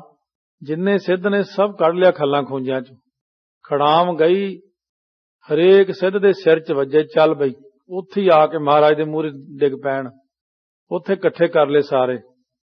ਸਤਿਗੁਰੂ ਮਹਾਰਾਜ ਕਹਿੰਦੇ ਲਿਆਂਦਾ ਕਿ ਨਹੀਂ ਸਾਰਿਆਂ ਨੂੰ ਇਕੱਠੇ ਕਰਕੇ, ਕਹਿੰਦੇ ਮਹਾਰਾਜ ਧੰਨ ਹੋ, ਤੁਹਾਡੀ ਸ਼ਕਤੀ ਧੰਨ। ਮਹਾਰਾਜ ਕਹਿੰਦੇ ਹੁਣ ਅਸੀਂ ਛੁਪੀਏ। ਕਹਿੰਦੇ ਹਾਂ ਮਹਾਰਾਜ ਹੁਣ ਅਸੀਂ ਲੱਭਾਂਗੇ, ਤੁਸੀਂ ਛੁਪ ਜਾਓ। ਸਤਿਗੁਰੂ ਮਹਾਰਾਜ ਸੱਚੇ ਪਾਤਸ਼ਾਹ ਨੇ ਜੋ ਤਿਆਰੀ ਕੀਤੀ, ਸਿੱਧ ਕਹਿਣ ਲੱਗੇ ਭਾਈ ਮਰਦਾਨਾ ਸਮੇਤ ਹੱਥ ਜੋੜੇ, ਮਹਾਰਾਜ ਮੈਨੂੰ ਪਤਾ ਤੁਸੀਂ ਲੱਭਣਾ ਨਹੀਂ, ਇਹਨਾਂ ਨੂੰ ਨਹੀਂ ਲੱਭਣਾ, ਹੁਣ ਮੈਨੂੰ ਦੱਸ ਜਾਓ ਜੇ ਲੱਭਣਾ ਹੋਵੇ ਫਿਰ ਕੀ ਕਰੀਏ। ਉੱਥੋਂ ਆਪਣੀ ਮਰਿਆਦਾ ਚੱਲੀ। ਸਤਿਗੁਰੂ ਕਹਿੰਦੇ ਮਰਦਾਨਾ ਸਾਨੂੰ ਲੱਭਣਾ ਨਾ, 3 ਮੇਲ ਦਾ ਕੜਾਹ ਪ੍ਰਸ਼ਾਦ ਬਣਾਈ, 1 ਟਕਾ ਰੱਖੀ ਅੱਗੇ, ਫਿਰ ਅਰਦਾਸ ਕਰੀ, ਫਿਰ ਅਸੀਂ ਪ੍ਰਗਟ ਹੋ ਜਾਵਾਂਗੇ। ਸਤਿਗੁਰੂ ਨਾਨਕ ਪ੍ਰਗਟਿਆ। ਜਦੋਂ ਮਹਾਰਾਜ ਸੱਚੇ ਪਾਤਸ਼ਾਹ ਦੇਖਦਿਆਂ ਦੇਖਦਿਆਂ ਅਲੋਪ ਹੋ ਗਏ। ਮਹਾਰਾਜ ਨੇ ਜੋਤ ਵਿੱਚ ਜੋਤ ਮਿਲਾਈ, ਮਿੱਟੀ ਵਿੱਚ ਮਿੱਟੀ, 5 ਤੱਤਾਂ ਚ ਹੀ ਮਿਲਾ ਦਿੱਤੇ ਆਪਣੇ। ਹੁਣ ਉੱਥੇ ਕੀ ਲੱਭਣਾ, ਕਿਹਨੇ ਲੱਭਣਾ, ਕਿਹਨੂੰ ਲੱਭਣਾ। ਜਿਉਂ ਲੱਭਦੇ ਲੱਭਦੇ ਸ਼ਾਮ ਹੋ ਗਈ, ਸਾਰੇ ਆਹਾਰ ਹੰਭ ਕੇ ਆ ਗਏ। ਬਈ ਅਸੀਂ ਤਾਂ ਲੱਭ ਆਏ, ਸਾਡੀ ਤਾਂ ਨਹੀਂ ਮੱਤ ਕੰਮ ਕਰਦੀ, ਸਾਡੀਆਂ ਤਾਂ ਰਿੱਧੀਆਂ ਸਿੱਧੀਆਂ ਸਾਰੀਆਂ ਹੀ ਫੇਲ ਹੋ ਗਈਆਂ ਉੱਥੇ। ਇਸ ਕਰਕੇ ਭਾਈ ਮਰਦਾਨਾ ਹੁਣ ਤਾਂ ਉਹੀ ਕਰਮ ਕਰੋ। ਫੇਰ ਕੜਾਹ ਪ੍ਰਸ਼ਾਦ ਬਣਾਇਆ, ਟਕਾ ਰੱਖਿਆ, ਅਰਦਾਸ ਕੀਤੀ, ਇਹ ਸਰਬ ਕਲਾ ਸਮਰੱਥ ਧੰਨ ਧੰਨ ਗੁਰੂ ਨਾਨਕ ਦੇਵ ਜੀ ਮਹਾਰਾਜ, ਸਾਰੇ ਅਸੀਂ ਹਾਰ ਗਏ ਆ, ਹੁਣ ਤੁਸੀਂ ਦਰਸ਼ਨ ਦੇ ਦਿਓ, ਕਿਰਪਾ ਕਰੋ ਜੀ। ਸਤਿਗੁਰੂ ਮਹਾਰਾਜ ਇੱਕਦਮ ਹਵਾ ਵਿੱਚੋਂ ਹੀ ਫੇਰ ਪ੍ਰਗਟ ਹੋ ਗਏ ਸਾਹਮਣੇ। ਮਹਾਰਾਜ ਹੱਸ ਪਏ, ਕਹਿੰਦੇ ਕਿਉਂ ਵੀ ਸਿੱਧੂ ਲੱਭਿਆ ਸਾਨੂੰ? ਕਹੇ ਧੰਨ ਗੁਰੂ ਨਾਨਕ ਸੱਚੇ ਪਾਤਸ਼ਾਹ, ਤੁਹਾਨੂੰ ਨਹੀਂ ਕੋਈ ਲੱਭ ਸਕਦਾ, ਅਸੀਂ ਤਾਂ ਗੁਪਤ ਹੁੰਨੇ ਰਿੱਧੀਆਂ ਸਿੱਧੀਆਂ ਨਾਲ, ਤੁਹਾਡਾ ਤਰੀਕਾ ਹੀ ਵੱਖਰਾ ਹੈ, ਤੁਸੀਂ ਤਾਂ ਤੱਤਾਂ ਵਿੱਚ ਹੀ ਤੱਤ ਲੀਨ ਕਰ ਦਿੱਤੇ, ਤੁਹਾਨੂੰ ਕੌਣ ਲੱਭੂ, ਕਿੱਥੋਂ ਲੱਭੂਗਾ ਜਾ ਕੇ। ਇਸ ਕਰਕੇ ਇਹ ਗੁਰੂ ਨਾਨਕ ਸਾਹਿਬ ਸੱਚੇ ਪਾਤਸ਼ਾਹ ਜਦ ਹੁਣ ਉਹ ਮਹਾਰਾਜ ਜੋਤੀ ਜੋਤ ਸਮਾਏ ਨੇ, ਉਹ ਚਾਦਰ ਚੁੱਕੀ, ਉਹ ਤਾਂ ਕੁਝ ਵੀ ਨਹੀਂ ਸੀਗਾ, ਉਹੀ ਕਿਰਿਆ ਕੀਤੀ, ਤੱਤਾਂ 'ਚ ਤੱਤ ਮਿਲਾਤੇ। 10 ਸਰੂਪਾਂ ਨੇ ਐਂ ਕੀਤਾ, ਦੂਜੇ ਪਾਤਸ਼ਾਹ ਨੇ ਮਿਲਾਤੇ ਸੀ। ਫਿਰ ਬੇਨਤੀਆਂ ਕਰ ਲਈਆਂ ਸੀ, ਅੱਗੇ ਚੱਲ ਕੇ ਆਵੇਗਾ ਸਮੇਂ ਸਮੇਂ ਅਨੁਸਾਰ। 10ਵੇਂ ਪਾਤਸ਼ਾਹ ਨੇ ਵੀ ਤੱਤਾਂ 'ਚ ਤੱਤ ਮਿਲਾ ਦਿੱਤੇ ਸੀ। ਉਹ ਦਿਖਾਵੇ ਮਾਤਰ ਜ਼ਰੂਰ ਕਿ ਉਹ ਲੱਕੜਾਂ ਨੂੰ ਅੱਗ ਲੱਗੀ, ਸਭ ਕੁਝ ਹੋਇਆ, ਇਹ ਤੱਤਾਂ 'ਚ ਤੱਤ ਮਿਲਾਉਂਦੇ ਨੇ, ਜੋਤ ਵਿੱਚ ਜੋਤ, ਉਹ ਲੱਭਦਾ ਕੁਛ ਨਹੀਂ। ਤਾਈਓ ਸਤਿਗੁਰੂ ਨੇ ਕਿਹਾ ਸੀ ਸਿੰਘਾਂ ਨੂੰ ਜਾ ਕੇ ਹਜੂਰ ਸਾਹਿਬ ਭਾਈ ਕਹਿ ਦੇ, ਸਾਧੂ ਨੂੰ ਪ੍ਰਸ਼ਾਦ ਦੇ ਕੇ ਕਿ ਅਸੀਂ ਆਪਣਾ ਘੋੜਾ ਤੇ ਬਾਜ ਲੈ ਗਏ ਹਾਂ, ਸਿੰਘ ਉਦਾਸ ਨਾ ਹੋਣ, ਅਸੀਂ ਕਿਤੇ ਨਹੀਂ ਗਏ। ਸਾਧੂ ਕਹਿੰਦਾ ਮਹਾਰਾਜ ਅੱਜ ਇਕੱਲੇ ਹੀ ਸ਼ਿਕਾਰ ਖੇਡ ਰਹੇ ਹੋ? ਕਹਿੰਦੇ ਹਾਂ ਭਾਈ, ਹੁਣ ਅਸੀਂ ਇਕੱਲੇ ਹੀ ਵਿਚਰਦੇ ਹਾਂ। ਇਸ ਕਰਕੇ ਸਾਡੇ ਪਾਤਸ਼ਾਹ ਸਰਬ ਵਿਆਪਕ ਪਰਿਪੂਰਨ ਨੇ, ਥਾਂ ਥਾਂ ਦੇ ਉੱਤੇ ਜਿੱਥੇ ਮਰਜ਼ੀ ਯਾਦ ਕਰੋ ਵਿਆਪਕ ਨੇ। ਪਰ ਉਹ ਕਹਿੰਦੇ ਨੇ ਵੀ ਗੁਰੂ ਗ੍ਰੰਥ ਸਾਹਿਬ ਮਹਾਰਾਜ ਸੱਚੇ ਪਾਤਸ਼ਾਹ ਦੇ ਦਰਸ਼ਨ ਹੀ ਕਰਿਆ ਕਰੋ, ਸਾਡੇ ਇਹਨਾਂ ਦਰਸ਼ਨਾਂ ਦੀ ਜਿੱਦ ਨਾ ਕਰਿਆ ਕਰੋ। ਅਸੀਂ ਗੁਰੂ ਗ੍ਰੰਥ ਸਾਹਿਬ ਦੇ ਵਿੱਚ ਹੀ ਹਾਂ, ਅਸੀਂ ਮਹਾਰਾਜ ਵਿੱਚ ਹਾਜ਼ਰ ਨਾਜ਼ਰ ਹਾਂ, ਅਸੀਂ ਸੰਗਤ ਦੇ ਵਿੱਚ ਹਾਂ, ਅਸੀਂ ਖਾਲਸੇ ਵਿੱਚ ਵਸਦੇ ਹਾਂ। ਸੋ ਇਸ ਕਰਕੇ ਸਰਬ ਵਿਆਪਕ ਹਾਂ। ਆਨ ਲੀਨ ਸੁਧ ਦੀਨ ਆਹਾਰਾ। ਸੋ ਆ ਕਰਕੇ ਕਰਤਾਰ ਨੇ ਹੀ ਸਾਨੂੰ ਪ੍ਰਸ਼ਾਦਾ ਛਕਾਇਆ ਬਈ, ਸਾਡੀ ਖਬਰ ਲਈ ਹੈ, ਧੰਨ ਹੈ ਪ੍ਰਮਾਤਮਾ। ਸਪਤ ਦਿਵਸ ਕੇ ਸੁਧ ਸੰਤਾਏ। ਕਹਿਣ ਲੱਗੇ 7 ਦਿਨਾਂ ਦੇ ਸਾਨੂੰ ਇਹ ਜਿਹੜੀ ਭੁੱਖ ਹੈ ਸਤਾ ਰਹੀ ਸੀ, ਰੋਟੀ ਕਿਤੇ ਮੰਗਣ ਜਾਂਦੇ ਨਹੀਂ ਸੀ। ਇਹ ਤਾਂ ਹੁਣ 7 ਦਿਨ ਰੱਬ ਨੇ ਪਰਖ ਲੈ ਲਈ, ਮੰਨੋ 7 ਦਿਨਾਂ ਬਾਅਦ ਵਾਹਿਗੁਰੂ ਨੇ ਭੋਜਨ ਦੇ ਦਿੱਤਾ। ਅਬ ਭੋਜਨ ਕਰ ਹਮ ਤ੍ਰਿਪਤਾਏ। ਇਸ ਕਰਕੇ ਅਸੀਂ ਹੁਣ ਪ੍ਰਸ਼ਾਦਾ ਛਕ ਕੇ ਸਾਰੇ ਜਣੇ ਰੱਜ ਗਏ ਹਾਂ। ਇਕ ਸ੍ਰੀ ਨਾਨਕਪੁਰ ਦਿਸ ਗਵਨੋ। ਇਧਰੋਂ ਸੁਣੋ, ਹੁਣ ਕਹਿੰਦੇ ਧੰਨ ਗੁਰੂ ਨਾਨਕ ਦੇਵ ਮਹਾਰਾਜ ਸੱਚੇ ਪਾਤਸ਼ਾਹ ਰਾਏ ਭੋਜ ਦੀ ਤਲਵੰਡੀ ਸ੍ਰੀ ਨਨਕਾਣਾ ਸਾਹਿਬ ਵੱਲ ਨੂੰ ਚੱਲੇ। ਅਰਥ ਪੰਥ ਪਹੁੰਚੇ ਗੁਣ ਭਵਨੋ। ਅਰਧ ਪੰਥ ਜਦੋਂ ਅੱਧਾ ਰਾਹ ਪੂਰਾ ਕਰ ਲਿਆ ਗੁਣਾਂ ਦੇ ਘਰ ਗੁਰੂ ਜੀ ਨੇ। ਸੋਚ ਵਿਮੋਚਨ ਸੋਚਣ ਲਾਗੇ। ਕਹਿੰਦੇ ਹੁਣ ਸੋਚਾਂ ਜਿਹੜੇ ਦੁਨੀਆ ਦੀਆਂ ਕੱਟਦੇ ਨੇ, ਪਰ ਸੋਚਣ ਲੱਗੇ। ਕਹਿੰਦੇ ਹੁਣ ਭਾਈ ਬਾਲਾ ਸੌਦਾ ਤਾਂ ਕਰਿਆ ਏ ਖਰਾ, ਆਪਾਂ ਤਾਂ ਆਪਣੇ ਵੱਲੋਂ ਬਹੁਤ ਚੰਗਾ ਕਰਕੇ ਆਏ ਆ। ਹਟਕਤ ਚਿਤ ਪਗ ਪਰਹਨ ਆਗੇ। ਹੁਣ ਪਿੱਛੇ ਜੇ ਨੂੰ ਚਰਨ ਧਰਦੇ ਨੇ, ਦਿਲ ਰੁਕਦਾ। ਕਹਿੰਦੇ ਹੁਣ ਪਿਤਾ ਜੀ ਗੁੱਸੇ ਹੋਣਗੇ, ਇਉਂ ਵੀ ਜਾਣ ਦੇ ਨਾਲੇ ਅੰਦਰ ਜਾਣੀ ਜਾਣ ਨੇ ਸਭ ਕੁਝ ਬਦਲ ਸਕਦੇ ਸੀ, ਪਰ ਫੇਰ ਵੀ ਐਸਾ ਕੌਤਕ ਦੁਨੀਆ ਵਿੱਚ ਕੀਤਾ। ਕਿਉਂ ਬਈ ਜਦੋਂ ਚੰਗਾ ਕੰਮ ਕਰੋਗੇ ਤਾਂ ਉਹ ਫਿਰ ਇਹੀ ਹਾਲ ਹੁੰਦਾ, ਸੱਚ ਤੇ ਚੱਲੋਗੇ, ਦਾਨ ਪੁੰਨ ਕਰੋਗੇ, ਕਿੰਨਾ ਘਰ 'ਚ ਖੜਾ ਹੁੰਦਾ ਕਲੇਸ਼, ਇਹਨੇ ਆਹ ਗਵਾਤਾ, ਇਹਨਾਂ ਨੇ ਆਹ ਗਵਾਤਾ। ਇਸੇ ਪ੍ਰਕਾਰ ਲੰਗਰ ਛਕਾਇਆ, ਹੁਣ ਲੰਗਰ ਤਾਂ ਛਕਾ ਦਿੱਤਾ, ਕੰਮ ਤਾਂ ਕੀਤਾ ਬਹੁਤ ਵੱਡਾ, ਪਰ ਸੰਸਾਰੀ ਮਾਤਾ ਪਿਤਾ ਹੋਣ ਕਰਕੇ ਸੋਝੀ ਨਾ ਪਾਈ ਉਹਨਾਂ ਨੂੰ। ਇਸ ਕਰਕੇ ਇਹ ਮਨ ਦੇ ਅੰਦਰ ਝਿਜਕਦੇ ਨੇ ਕਿ ਅਸਲ ਵਿੱਚ ਇਹ ਸੋਚਦੇ ਨੇ ਮਹਾਰਾਜ ਕਿ ਪਿਤਾ ਜੀ ਦਾ ਦਿਲ ਦੁਖੇਗਾ। ਚਿੰਤਾ ਤੁਰ ਸੇ ਹੋਇ ਗੁਣ ਖਾਨੀ। ਗੁਣਾਂ ਦੀ ਖਾਨ ਨੇ ਉਹੀ ਕਰਮ ਕੀਤਾ ਜੋ ਇੱਕ ਸਰੂਪ ਧਾਰਿਆ ਮਨੁੱਖਾ ਦੇਹੀ ਦਾ। ਭਾਈ ਬਾਲਾ ਜੀ ਨੂੰ ਦਿਖਾ ਰਹੇ ਨੇ ਵੀ ਚਿੰਤਾ ਜੀ ਦਿਖਦੀ ਹੈ ਕਿ ਪਤਾ ਨਹੀਂ ਹੁਣ ਕੀ ਬਣੇਗਾ। ਬੋਲੇ ਮੁਝ ਸੋ ਅਸ ਵਿਦਵਾਨੀ। ਭਾਈ ਬਾਲਾ ਜੀ ਕਹਿੰਦੇ ਹੇ ਗੁਰੂ ਅੰਗਦ ਦੇਵ ਮਹਾਰਾਜ ਸੁਣੋ, ਫਿਰ ਮੈਨੂੰ ਗੁਰੂ ਨਾਨਕ ਦੇਵ ਜੀ ਇਸ ਤਰ੍ਹਾਂ ਬਚਨ ਬੋਲੇ, ਇਹ ਕੀਨੋ ਕਿਆ ਹਮਨੇ ਕੰਮ। ਇਹ ਅਸੀਂ ਕੀ ਕੰਮ ਕੀਤਾ ਹੈ। ਪੁੱਤਰ ਕੋ ਦੈ ਹੈ ਚੱਲ ਧਾਮਾ। ਹੁਣ ਘਰੇ ਜਾ ਕੇ ਆਪਾਂ ਕੀ ਬਾਲਾ ਉੱਤਰ ਦੇਵਾਂਗੇ, ਕੀ ਦੱਸਾਂਗੇ ਵੀ ਕੀ ਕਰਕੇ ਆਏ ਹਾਂ।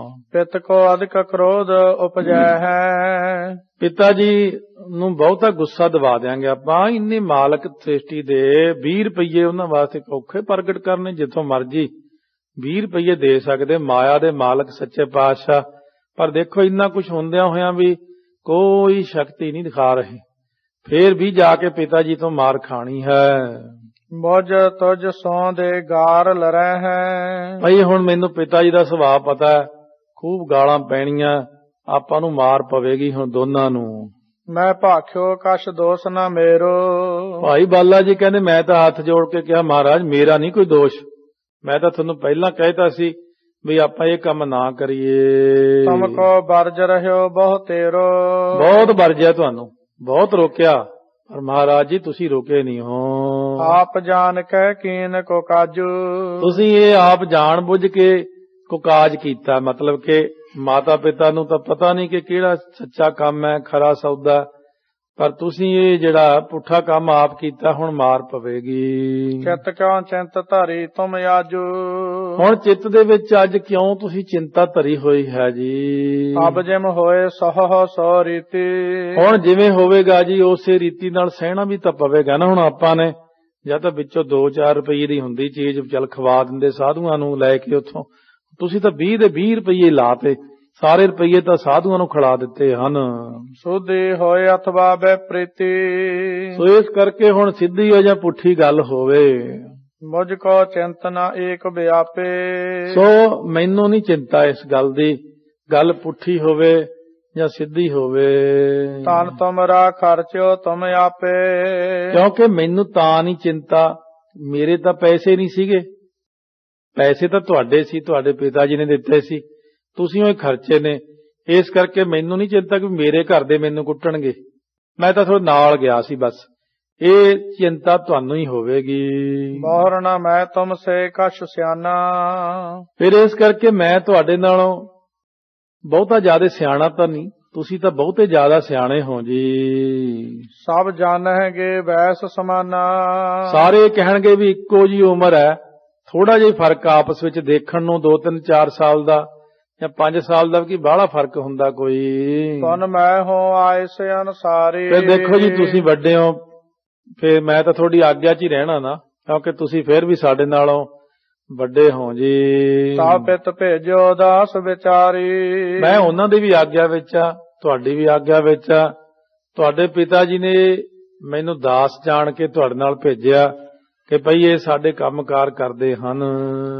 ਜਾਂ ਤੇ ਦੋਸ਼ ਨਾ ਮਮ ਪਰ ਠਨ ਹੈ। ਇਸ ਕਰਕੇ ਉਹ ਮੇਰੇ ਉੱਤੇ ਦੋਸ਼ ਨਹੀਂ ਦੇਣਗੇ। ਮੈਂ ਤਾਂ ਮੇਰਾ ਕੰਮ ਸੀ ਚਲੋ ਸੌਦਾ ਪੱਤਾ ਨਾਲ ਚਕਾਤਾ, ਲਦਾਤਾ, ਲਿਆਂਦਾ, ਇਹ ਮੈਂ ਤਾਂ ਸਿਰਫ ਤੁਹਾਡਾ ਨੌਕਰ ਹਾਂ ਜੀ, ਦਾਸ।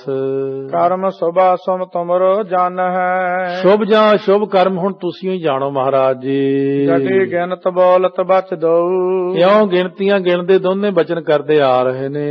ਨਿਜਰਾਨੀ ਤਲਵੰਡੀ ਸੋਊ। ਨਿਆਰਾਨੀ ਤੋਂ ਭਾਵ ਨੇੜੇ ਆ ਗਈ ਜਦੋਂ ਤਲਵੰਡੀ ਨਗਰ।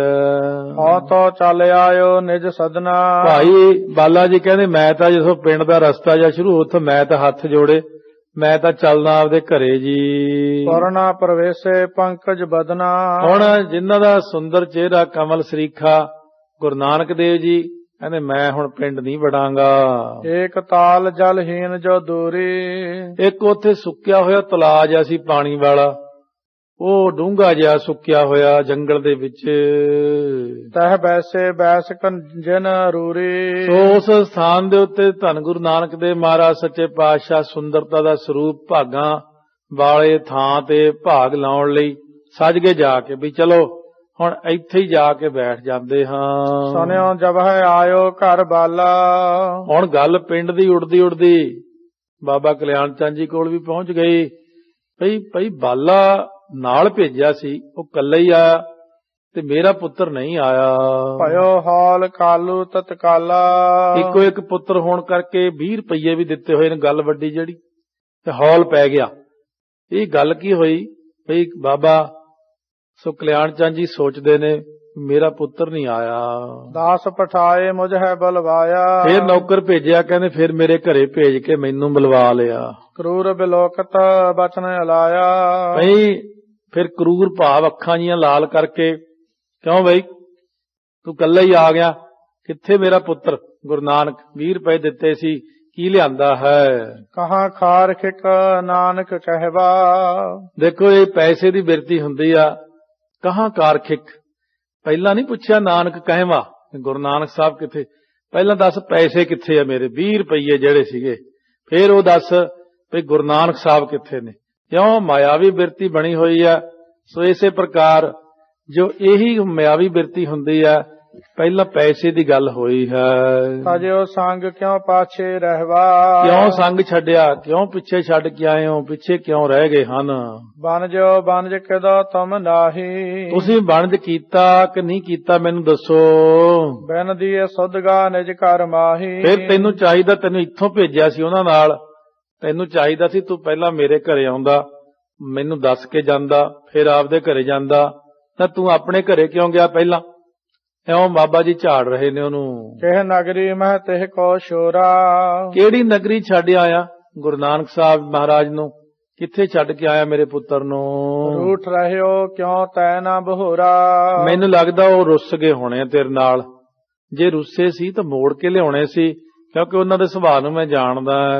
ਅਸ ਬਚ ਸੁਣ ਕੇ ਗਿਰਾ ਉਬਾਚੀ, ਇਹ ਬਚਨ ਸੁਣ ਕੇ ਫਿਰ ਇਸ ਤਰ੍ਹਾਂ ਕਹਿੰਦੇ ਬਚਨ ਕਿਹਾ, ਜਸ ਵਿਦ ਬਿਤੀ ਬਤਾਈ ਸਾਚੀ। ਕਹਿੰਦੇ ਦੇਖੋ ਜੀ ਮੇਰਾ ਕੋਈ ਕਸੂਰ ਨਹੀਂ, ਮੈਂ ਹੱਥ ਜੋੜ ਕੇ ਬਾਬਾ ਕਲਿਆਣ ਚੰਦ ਨੂੰ ਸਭ ਦੱਸਤਾ। ਭੁੱਖੇ ਸਾਧੂ ਸੀ, ਫਿਰ ਅਸੀਂ ਸਮਾਨ ਲਿਆ ਕੇ ਉਹਨਾਂ ਨੂੰ ਪ੍ਰਸ਼ਾਦਾ ਛਕਾ ਦਿੱਤਾ ਜੀ। ਇਹ ਕਾਨਣ ਮੈਂ ਹੁਤੇ ਫਕੀਰਾ, ਜੰਗਲ ਵਿੱਚ ਉੱਥੇ ਸੀਗੇ ਫਕੀਰ, ਇੱਕ ਜੰਗਲ ਵਿੱਚ ਬੈਠੇ। ਚਲੇ ਜਾਤ ਵੈਸੇ ਤਨ ਤੀਰਾ, ਚੱਲੇ ਜਾਂਦੇ ਸੀ ਉਹ ਫਕੀਰਾਂ ਕੋਲ ਜਾ ਕੇ ਬੈਠ ਗਏ। ਕਸ਼ਕ ਪਰਸ ਪਰ ਬੋਲਣ ਕੀਨਾ, ਕੁਝ ਆਪਸ ਵਿੱਚ ਗੱਲਾਂ ਬਾਤਾਂ ਕੀਤੀਆਂ। ਭੋਜਨ ਹਿਤ ਤਨ ਕੋ ਧਨ ਦੀਨਾ, ਭੋਜਨ ਵਾਸਤੇ ਉਹਨਾਂ ਨੂੰ ਉਹ ਪੈਸੇ ਦਿੱਤੇ। ਕਹਿਣ ਲੱਗੇ ਪਿਤੇ ਆਏ ਸਜੈਸੀ, ਸੋ ਕਹਿਣ ਲੱਗੇ ਜਿਵੇਂ ਪਿਤਾ ਜੀ ਦੀ ਆਗਿਆ ਹੈ। ਭਲੇ ਬਨਜ ਕੀ ਕੀਨੀ ਤੈਸੀ, ਉਹ ਪਿਤਾ ਜੀ ਨੇ ਕਿਹਾ ਭਲਾ ਬਣਜ ਕਰਕੇ ਆਓ, ਇਹਦੇ ਨਾਲੋਂ ਭਲਾ ਕੰਮ ਕੋਈ ਨਹੀਂ ਹੋਰ। ਇਹ ਕਰ ਦਰਬ ਕਰਨ ਮੁਰ ਆਏ, ਸੋ ਇਹ ਕਰਕੇ ਦੇ ਕੇ ਪੈਸੇ ਘਰ ਮੁੜ ਆਏ। ਨਗਰ ਬਹਿਰ ਵੈਸੇ ਕਿਸ ਥਾਏ, ਨਗਰ ਦੇ ਬਾਹਰ ਬੈਠ ਕੇ ਜੀ ਮੈਨੂੰ ਨਹੀਂ ਪਤਾ, ਮੈਂ ਤਾਂ ਇਕੱਲਾ ਹੀ ਆ ਗਿਆ। ਕ੍ਰੋਧ ਕਰਨ ਤੁਮ ਤੇ ਡਰ ਧਰਕਾ, ਕਿਉਂ? ਉਹਨਾਂ ਨੂੰ ਪਤਾ ਸੀ ਤੁਸੀਂ ਗੁੱਸਾ ਕਰੋਗੇ, ਤੁਹਾਡੇ ਗੁੱਸੇ ਤੋਂ ਡਰਦੇ ਹੋਏ ਉੱਥੇ ਪਿੱਛੇ ਹੀ ਕਿਤੇ ਬਹਿ ਗਏ ਉਹ। ਸਦਨ ਨ ਆਏ ਇਹ ਵਿਚਰਕਾ, ਇਹ ਵਿਚਾਰ ਕੇ ਉਹ ਆਪਣੇ ਸਦਨ ਤੋਂ ਭਾਵ ਘਰ ਨਹੀਂ ਆਏ। ਹਸ ਸੁਨ ਕਾਲੂ ਕ੍ਰੋਧ ਨਾ ਥੋਰਾ, ਬਸ ਫਿਰ ਪਾਰਾ ਬਹੁਤ ਉੱਪਰ ਚੜ ਗਿਆ, ਬੜਾ ਗੁੱਸਾ ਆਇਆ ਬਾਬੇ ਕਲਿਆਣ ਚੰਦ ਜੀ ਨੂੰ। ਪਰਸਤ ਕ੍ਰਿਤ ਜਿਉ ਪਾਵਕ ਜੋਰਾ, ਕਹਿੰਦੇ ਇਉਂ ਹੋ ਗਿਆ ਜਿਵੇਂ ਅੱਗ ਦੇ ਉੱਤੇ ਘਿਓ ਪਾ ਦੀ ਲਟਾ ਲਟ ਬਲ ਪੈਂਦੀ ਹੈ ਜਿਵੇਂ। ਕਹੇ ਕਿ ਮੁਝ ਕੋ ਦੇਹੋ ਬਤਾਈ, ਲੱਗੇ ਮੈਨੂੰ ਇੱਕ ਵਾਰ ਦੱਸ ਦਿਓ ਹੁਣ। ਚਲੋ ਸੰਗ ਬੈਸਿਓ ਜਿਹ ਥਾਈ, ਉਹ ਜਿੱਥੇ ਬੈਠੇ ਜਾ ਕੇ ਦੱਸ ਕਿੱਥੇ ਛੱਡ ਕੇ ਆਇਆ, ਮੈਂ ਪਤਾ ਲਵਾਂ ਜਾ ਕੇ। ਮੁਖ ਤੇ ਬੋਲਤ ਗਿਰਾ ਕਠੋਰਾ, ਬਹੁਤ ਕਠੋਰ ਬਚਨ ਬੋਲਦੇ ਜਾ ਰਹੇ ਨੇ। ਲੈ ਮੁਝ ਸੰਗ ਚੱਲਿਓ ਤੈਨ ਓਰਾ, ਲੈ ਕਰਕੇ ਮੈਨੂੰ ਚੱਲ ਪਏ ਗੁਰੂ ਨਾਨਕ ਦੇਵ ਜੀ ਵੱਲ। ਸੁਣੀ ਮਾਤ ਸਭ ਧਨ ਕੀ ਗਾਥਾ, ਸੋ ਮਾਤਾ ਜੀ ਨੂੰ ਵੀ ਪਤਾ ਲੱਗ ਗਿਆ, ਉਹ ਵੀ ਉਹਲੇ ਖੜੇ ਸੁਣਦੇ ਸੀ ਕੀ ਗੱਲ ਹੋਈ ਹੈ। ਖੋਜਨ ਗਾ ਕਾਲੂ ਰਿਸ ਸਾਥਾ, ਭਈ ਕਾਲੂ ਬਾਬਾ ਕਲਿਆਣ ਚੰਦ ਜੀ ਬੜੇ ਗੁੱਸੇ ਨਾਲ ਘਰੋਂ ਗਏ ਨੇ। ਮਾਂ ਦਾ ਦਿਲ ਕੰਬ ਗਿਆ ਵੀ 20 ਰੁਪਏ ਪਿੱਛੇ ਕਿਤੇ ਹੁਣ ਅੱਜ ਹੋਰ ਹੀ ਨਾ ਅਣਹੋਣੀ ਹੋ ਜੇ ਕੋਈ। ਤੁਰਤ ਤਬ ਹੈ ਤਨਿਆ ਕੋ ਭੇਜਾ, ਬੇਬੇ ਨਾਨਕੀ ਨੂੰ ਭੇਜਿਆ, ਧੀਏ ਤੂੰ ਜਾ ਪਿੱਛੇ ਭੱਜ ਕੇ ਆਪਣੇ ਪਿਤਾ ਦੇ ਗੁੱਸੇ ਨੂੰ ਤੂੰ ਜਾਣਦੀ। ਭਾਈ ਵੀਰ ਸਿੰਘ ਨੇ ਇੰਨਾ ਸੋਹਣਾ ਪ੍ਰਸੰਗ ਲਿਖਿਆ, ਇਹ ਪ੍ਰਸੰਗ ਬੜਾ ਹੀ ਸੋਹਣਾ ਬਣਾ ਕੇ ਲਿਖਿਆ। ਤੋ ਇਸ ਕਰਕੇ ਕਹਿੰਦੀ ਧੀਏ ਤੂੰ ਜਾ ਪੁੱਤ, ਆਪਣੇ ਪਿਤਾ ਜੀ ਦਾ ਹੱਥ ਫੜ ਲਈ ਜੇ ਮਾਰ ਲੱਗਣਗੇ। ਪਤ ਰਿਸ਼ਤੇ ਉਠ ਧਰਕ ਕਰੇਜਾ, ਸੋ ਮਾਤਾ ਦਾ ਤਾਂ ਬਹੁਤ ਕਲੇਜਾ ਧੜਕ ਗਿਆ। ਇੱਕੋ ਇੱਕ ਮੇਰਾ ਪੁੱਤ ਹੈ, ਆ ਹੁਣ 4 ਪੈਸਿਆਂ ਪਿੱਛੇ ਕਿੰਨਾ ਝਗੜਾ ਕਰਨਗੇ, ਮਾਰਨਗੇ, ਗਾਲਾਂ ਕੱਢਣਗੇ, ਪਤਾ ਨਹੀਂ ਕੀ ਬੋਲਣਗੇ। ਬਹੁਰੋ ਦਾਸੀ ਦਾਸ ਪਠਾਏ, ਫਿਰ ਤੁਲਸਾ ਨੂੰ ਕਹਿੰਦੇ ਤੂੰ ਜਾ ਮਗਰ ਲੈ, ਮੈਂ ਤਾਂ ਕੱਲੀ ਭੇਜਤੀ ਆਪਣੀ ਬੇਟੀ। ਜਮਾਨਾ ਕਿਹਾ ਜਾ। ਫਿਰ ਨੌਕਰ ਨੂੰ ਕਿਹਾ ਤੂੰ ਜਾ ਮਗਰ, ਹੁਣ ਸਾਰਾ ਬਾਰੀ ਬਾਰੀ ਸਭ ਨੂੰ ਘਰੋਂ ਭਜਾਇਆ, ਜਾਓ ਰੋਕ ਕੇ ਆਓ। ਪਿੰਡ ਵਿੱਚ ਵੀ ਰੌਲਾ ਪੈ ਗਿਆ। ਹਿਤ ਬਿਲੋਕਨ ਲੋਕ ਸਿਧਾਏ, ਹੁਣ ਲੋਕਾਂ ਨੂੰ ਪਤਾ ਲੱਗਿਆ ਉਹ ਵੀ ਸਾਰਾ ਟੱਬਰ ਕਿੱਧਰ ਚੱਲਿਆ। ਅੱਜ ਵੀ ਨੌਕਰ ਉਹ ਕਹਿੰਦੇ ਜੀ ਉਹ ਬਾਬਾ ਕਲਿਆਣ ਚੰਦ ਜੀ ਗੁੱਸੇ 'ਚ ਗਏ ਨੇ, ਮਹਾਰਾਜ ਨੂੰ ਕਿਤੇ ਮਾਰਨ। ਹੁਣ ਪਿੰਡ ਵਾਲੇ ਬੜੇ ਸ਼ਰਧਾਲੂ ਸੀ ਸਾਰੇ, ਇਹ ਕਿਵੇਂ ਹੋ ਸਕਦਾ, ਮਹਾਰਾਜ ਨੂੰ ਕਿੱਦਾਂ ਮਾਰ ਸਕਦੇ ਆ। ਸਾਰਾ ਪਿੰਡ ਹੀ ਇਕੱਠਾ ਹੋ ਕੇ ਚੱਲ ਪਿਆ ਹੈ। ਬਹਿਰ ਜਾਏ ਪਿਖ ਜਲ ਬਿਨ ਤਾਲਾ, ਜੋ ਜਾ ਕਰਕੇ ਜਿੱਥੇ ਪਾਣੀ ਤੋਂ ਬਿਨਾ ਤਾਲ ਹੈ ਨਾ ਸਰੋਵਰ, ਉਹ ਜਾ ਕਰਕੇ ਦੇਖਿਆ। ਵੈਸੇ ਨੀਵ ਸਥਾਨ ਕਿਰਪਾਲਾ। ਬੜੇ ਨੀਵੇਂ ਜੇ ਥਾਂ ਤੇ ਗੁਰੂ ਨਾਨਕ ਦੇਵ ਜੀ ਤਾਂ ਆਪਣੀ ਸਮਾਧੀ ਲਾ ਕੇ ਬੈਠੇ ਆ। ਅਬ ਲੋਕਿਓ ਕਾਲੂ ਜਿਹ ਕਾਲਾ। ਉਹ ਜਾ ਕਰਕੇ ਬਾਬਾ ਕਲਿਆਣ ਚੰਦ ਜੀ ਨੇ ਦੇਖਿਆ ਜਦੋਂ ਬੋਲਤ ਬਹਾਦੁਰ ਬਚਨ ਵਿਸਾਲਾ। ਦੂਰੋਂ ਹੀ ਦੁਰਬਚਨ ਖੋਟੇ ਬਚਨ ਬੋਲਣੇ ਸ਼ੁਰੂ ਕਰ ਦਿੱਤੇ। ਕਹਿ ਕਰ ਬੂਝਤਾ ਰਿਸ ਕਰ ਭਾਰੀ। ਉਹ ਕਹਿ ਕਰੇ ਪੁੱਛਿਆ ਗੁੱਸੇ ਚ ਆ ਕਰਕੇ, ਬਹੁਤਾ ਗੁੱਸਾ। ਕਹਾਂ ਕਾਰ ਖਿਕ ਸਦਨ ਉਜਾਰੀ। ਉਹ ਕਿੱਥੇ ਆ ਮੇਰੇ ਘਰ ਨੂੰ ਉਜਾੜਨ ਵਾਲਿਆ, 20 ਰੁਪਏ ਕਿੱਥੇ ਮੇਰੇ, ਤੂੰ ਮੇਰੇ 20 ਰੁਪਏ ਉੱਥੇ ਪਤਾ ਨਹੀਂ ਕਿੱਥੇ ਸਾਧੂਆਂ ਨੂੰ ਖਵਾਇਆ। ਕਿਉਂ ਨਹੀਂ ਜਾਣਦੇ ਸਨ ਕਿ ਕੌਣ ਨੇ ਇਹ? ਆਪਾਂ ਤਾਂ ਜਾਣਦੇ ਗੁਰੂ ਨਾਨਕ ਦੇਵ ਜੀ ਕੌਣ। ਭਾਈ ਵੀਰ ਸਿੰਘ ਬੜਾ ਸੋਹਣਾ ਲਿਖਦੇ ਆ, ਐ ਬਾਬਾ ਕਲਿਆਣ ਚੰਦ ਤੂੰ 20 ਰੁਪਏ ਨਹੀਂ ਤੂੰ 20 ਲੱਖ ਲੈ ਲਾ, ਪਰ ਸਾਡੇ ਗੁਰੂ ਨਾਨਕ ਨੂੰ ਨਾ ਮਾਰ। ਕਹਾਂ ਬੰਜ ਜੋ ਤੈਂ ਕਰ ਲਿਆਇਓ। ਉਹ ਬੰਜ ਕਿੱਥੇ ਜਿਹੜਾ ਤੂੰ ਕਰਕੇ ਆਇਆ ਕਿ ਮੈਂ ਖਰਾ ਸੌਦਾ ਕਰਿਆ, ਸੱਚਾ ਸੌਦਾ ਕਰਿਆ, ਇਸ ਪ੍ਰਕਾਰ ਪੁੱਛਦੇ ਨੇ। ਘਰ ਜਨਮਿਓ ਮਮ ਨਾਮ ਗਵਾਇਓ। ਉਹ ਤੂੰ ਮੇਰੇ ਘਰ ਜੰਮ ਕੇ ਮੇਰਾ ਨਾਂ ਹੀ ਗਵਾਤਾ, ਤੂੰ ਦੁਨੀਆ ਦੇ ਵਿੱਚ ਉਜਾੜਤਾ ਤੂੰ ਮੇਰਾ ਘਰ। ਸੁਨ ਕਮਲਾਨਨ ਤੂਸਨ ਠਾਨੀ। ਬਸ ਗੁਰੂ ਨਾਨਕ ਸਾਹਿਬ ਪਿਤਾ ਜੀ ਦੇ ਮੂਹਰੇ ਬੋਲਦੇ ਨਹੀਂ ਸੀ, ਚੁੱਪ ਕਰਕੇ ਬੈਠੇ। ਰੱਬ ਨੂੰ ਪੁੱਤ ਬਣਨਾ ਪਿਆ ਨਾ, ਇਸ ਕਰਕੇ ਆਰਾਮ ਨਾਲ ਬੈਠੇ। ਚਲੋ ਇਹ ਵੀ ਸੱਚੇ ਪਾਤਸ਼ਾਹ ਨੇ ਕੈਸਾ ਕੌਤਕ ਵਰਤਾਇਆ, ਆਪਣੀ ਲੀਲਾ ਵਰਤਾ ਰਹੇ ਨੇ। ਪਿਤ ਬੁਲਾਏ ਨਹਿ ਬੋਲਤ ਬਾਨੀ। ਪਿਤਾ ਜੀ ਬੋਲਦੇ ਨੇ, ਗੁਰੂ ਨਾਨਕ ਦੇਵ ਜੀ ਬਚਨ ਹੀ ਨਹੀਂ ਕਰਦੇ ਅੱਗਿਓਂ। ਜਾਂਤੇ ਅਧਿਕ ਕ੍ਰੋਧ ਕਰ ਕਾਲੂ। ਬਹੁਤ ਗੁੱਸੇ ਵਿੱਚ ਆ ਗਏ, ਫਿਰ ਹੋਰ ਜ਼ਿਆਦਾ ਗੁੱਸਾ ਆ ਗਿਆ। ਕਰੇ ਤਾੜਨਾ ਤਰਾਸ ਵਿਸਾਲੂ। ਬਹੁਤ ਜ਼ਿਆਦਾ ਤਾੜਨਾ ਕੀਤੀ ਉਸ ਵਕਤ, ਗੁੱਸਾ ਇੰਨਾ ਜ਼ਿਆਦਾ ਹਾਈ ਹੋ ਗਿਆ। ਹੁਣ ਦਹਨ ਹਾਥ ਤੇ ਬਾਮ ਕਪੋਲਾ। ਉਸ ਵਕਤ ਦਾਹਿਨ ਹਾਥ ਤੇ, ਸੱਜੇ ਹੱਥ ਨਾਲ ਉਸ ਵਕਤ ਨਾ ਖੱਬੀ ਗਲ ਦੇ ਉੱਤੇ ਫਨੇ ਤਮਾਚੇ ਬਲ ਸੋਂ ਤੋਲਾ। ਹੱਥ ਵੀ ਬੜਾ ਭਾਰਾ ਸੀਗਾ, ਜ਼ੋਰ ਨਾਲ ਥੱਪੜ ਮਾਰਿਆ ਮਹਾਰਾਜ ਸੱਚੇ ਪਾਤਸ਼ਾਹ ਦੀ ਖੱਬੀ ਗਲ ਤੇ, ਪੁੱਠੇ ਹੱਥ ਦਾ ਬਹੁਤ ਜ਼ੋਰ ਦੀ ਵੱਜਦਾ ਜਾ ਕੇ, ਕਿਉਂਕਿ ਪੈਸੇ ਪਿੱਛੇ ਦਿਖਾਇਆ ਕਿ ਪੈਸਿਆਂ ਪਿੱਛੇ ਮਹਾਰਾਜ ਸੱਚੇ ਪਾਤਸ਼ਾਹ ਕਹਿੰਦੇ ਦੇਖੋ ਦੁਨੀਆ ਕੈਸੀ, ਨਾਨਕ ਦੁਨੀਆ ਕੈਸੀ ਹੋਈ, ਸਾਲਕ ਮਿਤ ਨਾ ਰਹਿਓ ਕੋਈ, ਭਾਈ ਬੰਦੀ ਹੇਜ ਚੁਕਾਇਆ, ਦੁਨੀਆ ਕਾਰਨ ਦੀਨ ਗਵਾਇਆ। ਮਹਾਰਾਜ ਕਹਿੰਦੇ ਹੈ ਬਿਲੰਬ ਧਰਮੰ ਬਿਲੰਬ ਪਾਪੰ। ਸਤਿਗੁਰੂ ਮਹਾਰਾਜ ਨੇ ਚੰਗਾ ਕੰਮ ਕੀਤਾ ਫਿਰ ਵੀ ਮਾਰ ਪਈ। ਇਸ ਕਰਕੇ ਜਾਣ ਲਓ ਵੀ ਚੰਗਾ ਕੰਮ ਕਰਦਿਆਂ ਰੁਕਾਵਟਾਂ ਆਉਂਦੀਆਂ ਹੀ ਹੁੰਦੀਆਂ ਨੇ। ਬਾਮ ਹਾਥ ਦੇ ਦਹਨ ਗੰਡ ਸਥਲ। ਫਿਰ ਬਾਮ ਹਾਥ ਤੋਂ ਭਾਵ ਖੱਬਾ ਹੱਥ ਜਿਹੜਾ ਸੀ ਉਹ ਸੱਜੀ ਗਲ ਤੇ ਮਾਰਿਆ ਪੁੱਠਾ। ਹਨੇ ਚਪੇਟਨ ਰਿਸ ਕਰ ਨਿਜਵਾਲ। ਗਲ ਤੇ ਪੁੜਪੜੀ ਦੇ ਕੋਲ ਮਾਰਿਆ ਮਹਾਰਾਜ ਸੱਚੇ ਪਾਤਸ਼ਾਹ ਦੇ, ਔਰ ਹਨੇ ਚਪੇਟਨ ਰਿਸ ਕਰ ਨਿਜ ਬਲ, ਆਪਣੇ ਪੂਰੇ ਬਲ ਦੇ ਨਾਲ ਮਹਾਰਾਜ ਨੂੰ ਕੁੱਟਿਆ। ਕਈ ਚਿਰ ਦਾ ਗੁੱਸਾ ਸੀ, ਅੱਜ ਸਾਰਾ ਗੁੱਸਾ ਕੱਢਿਆ। ਅੱਜ ਸ੍ਰੀ ਨਾਨਕ ਕੇ ਨੈਣਨ ਨੀਰਾ। ਧੰਨ ਗੁਰੂ ਨਾਨਕ ਸਾਹਿਬ ਦੇ ਨੇਤਰਾਂ ਚੋਂ ਜਲ ਆ ਗਿਆ। ਨਿਕਸ ਚੱਲਿਓ ਜਿਉ ਮਾਨੀ ਪੀਰਾ। ਸੋ ਨਿਕਲ ਚੱਲੇ ਪੀੜਾ ਮੰਨੀ ਉਸ ਵਕਤ, ਕਿਉਂਕਿ ਪੀੜਾ ਮੰਨੀ ਮਹਾਰਾਜ ਸੱਚੇ ਪਾਤਸ਼ਾਹ ਦੇ ਨੇਤਰਾਂ ਚੋਂ ਜਲ ਆ ਗਿਆ। ਸਿੰਘ ਨੂੰ ਬਰਾਗ ਆ ਗਿਆ, ਭਾਈ ਕੋਈ ਨਹੀਂ ਹੁੰਦਾ ਹੀ, ਅਸੀਂ ਕਈ ਵਾਰ ਸੁਣਿਆ, ਮਹਾਂਪੁਰਖ ਆਪ ਵੀ ਰੋਣ ਲੱਗ ਜਾਂਦੇ ਹੁੰਦੇ ਸੀ ਕਥਾ 'ਚ ਕਈ ਵਾਰੀ। ਤੋ ਇਹ ਸਾਂਭ ਕੇ ਰੱਖਣਾ ਪੈਂਦਾ, ਕਿਉਂ ਕਥਾ ਜੋ ਕਰਨੀ ਹੋਈ ਤੀਜੇ ਪਾਤਸ਼ਾਹ ਦੀ ਕਥਾ ਜੀ ਬਹੁਤ ਰੋਣਾ ਆਉਂਦਾ ਜਾ ਕੇ ਅੱਗੇ। ਤੋ ਇਸ ਕਰਕੇ ਸਤਿਗੁਰੂ ਮਹਾਰਾਜ ਸੱਚੇ ਪਾਤਸ਼ਾਹ ਕਹਿੰਦੇ ਨੇ ਕਿ ਜਦੋਂ ਮਾਰੇ ਚਪੇੜਾਂ, ਉਸ ਵਕਤ ਮਹਾਰਾਜ ਸੱਚੇ ਪਾਤਸ਼ਾਹ ਦੇ ਅੱਖਾਂ 'ਚੋਂ ਜਲ ਚੱਲ ਪਿਆ। ਨਿਕਸ ਚਲਿਓ ਜੋ ਮਾਨੀ ਪੀੜਾ, ਕਿਉਂ ਮਹਾਰਾਜ ਸੱਚੇ ਪਾਤਸ਼ਾਹ ਨੇ ਪੀੜਾ ਮੰਨੀ ਜਦੋਂ, ਤਾਂ ਉਸ ਵਕਤ ਇਹ ਜਲ ਚੱਲ ਪਿਆ ਅੱਖਾਂ ਦੇ ਵਿੱਚੋਂ। ਸੋ ਮਨੋ ਮੀਨ ਦੋ ਪੀਕਰ ਪਾਣੀ, ਮਨ ਦੋ ਮੱਛੀਆਂ ਜਿਹੜੀਆਂ ਪਾਣੀ ਪੀ ਕਰਕੇ ਬੰਦ ਸੋ ਅਸ ਪਰ ਹੀ ਜਾਨੀ। ਕਿਉਂ ਜਿਹੜੀਆਂ ਦੋ ਮੱਛੀਆਂ ਨੇ ਨਾ ਉਹ ਉਲਟ ਰਹੇ ਨੇ, ਪਾਣੀ ਇਉਂ ਜਿਵੇਂ ਜਾਣਿਆ ਪੈਂਦਾ, ਨੇਤਰਾਂ ਦੇ ਵਿੱਚੋਂ ਜਲ ਆ ਗਿਆ।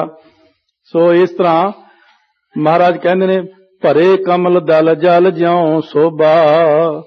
ਕਹਿੰਦੇ ਕਮਲ ਦਲ ਜਿਵੇਂ ਕਮਲ ਦੇ ਪੱਤੇ ਹੁੰਦੇ ਨੇ, ਉਹਨਾਂ ਦੇ ਵਿੱਚੋਂ ਜਿਵੇਂ ਸੋਭਾ ਆਉਂਦੀ ਹੈ ਪਾਣੀ ਦੇ ਭਰੇ ਹੋਏ ਪੱਤਿਆਂ ਦੇ ਉੱਤੋਂ, ਇਉਂ ਮਹਾਰਾਜ ਦੇ ਨੇਤਰ ਕਮਲਾਂ ਦੇ ਵਿੱਚੋਂ ਜਿਵੇਂ ਜਲ ਵਹਿੰਦਾ।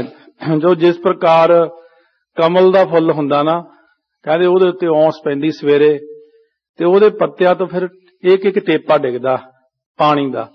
ਇਸ ਤਰ੍ਹਾਂ ਇੱਕ ਇੱਕ ਬੂੰਦ ਜਿਹੜੀ ਮਹਾਰਾਜ ਸੱਚੇ ਪਾਤਸ਼ਾਹ ਦੇ ਨੇਤਰਾਂ ਚੋਂ ਡਿੱਗ ਰਹੀ ਹੈ। ਬੂੰਦਨ ਪਰ ਮੁਕਤਾ ਛਬ ਲੋਭਾ। ਹੁਣ ਜਿਹੜੀ ਮਹਾਰਾਜ ਸੱਚੇ ਪਾਤਸ਼ਾਹ ਦੇ ਉੱਤੋਂ ਬੂੰਦ ਡਿੱਗ ਰਹੀ ਆ, ਅੱਖਾਂ ਦੇ ਜਲ ਦੀਆਂ ਬੂੰਦਾਂ ਦੀ ਸ਼ੋਭਾ, ਕਿਸ ਪ੍ਰਕਾਰ ਕਵੀ ਜੀ ਹੁਣ ਇਸ ਪ੍ਰਸੰਗ ਨੂੰ ਵੀ ਬਹੁਤ ਬਰਾਗਮਈ ਬਣਾ ਰਹੇ ਨੇ। ਕਹਿੰਦੇ ਉਹਦੇ ਉੱਤੋਂ ਜਿਹੜੀਆਂ ਬੂੰਦਾਂ ਡਿੱਗ ਰਹੀਆਂ ਨੇ, ਸੋ ਮਾਨੋ ਉਹਨਾਂ ਪਰ ਮੋਤੀਆਂ ਦੀ ਛਵੀ ਲੁਭਾਇਮਾਨ ਹੋ ਰਹੀ।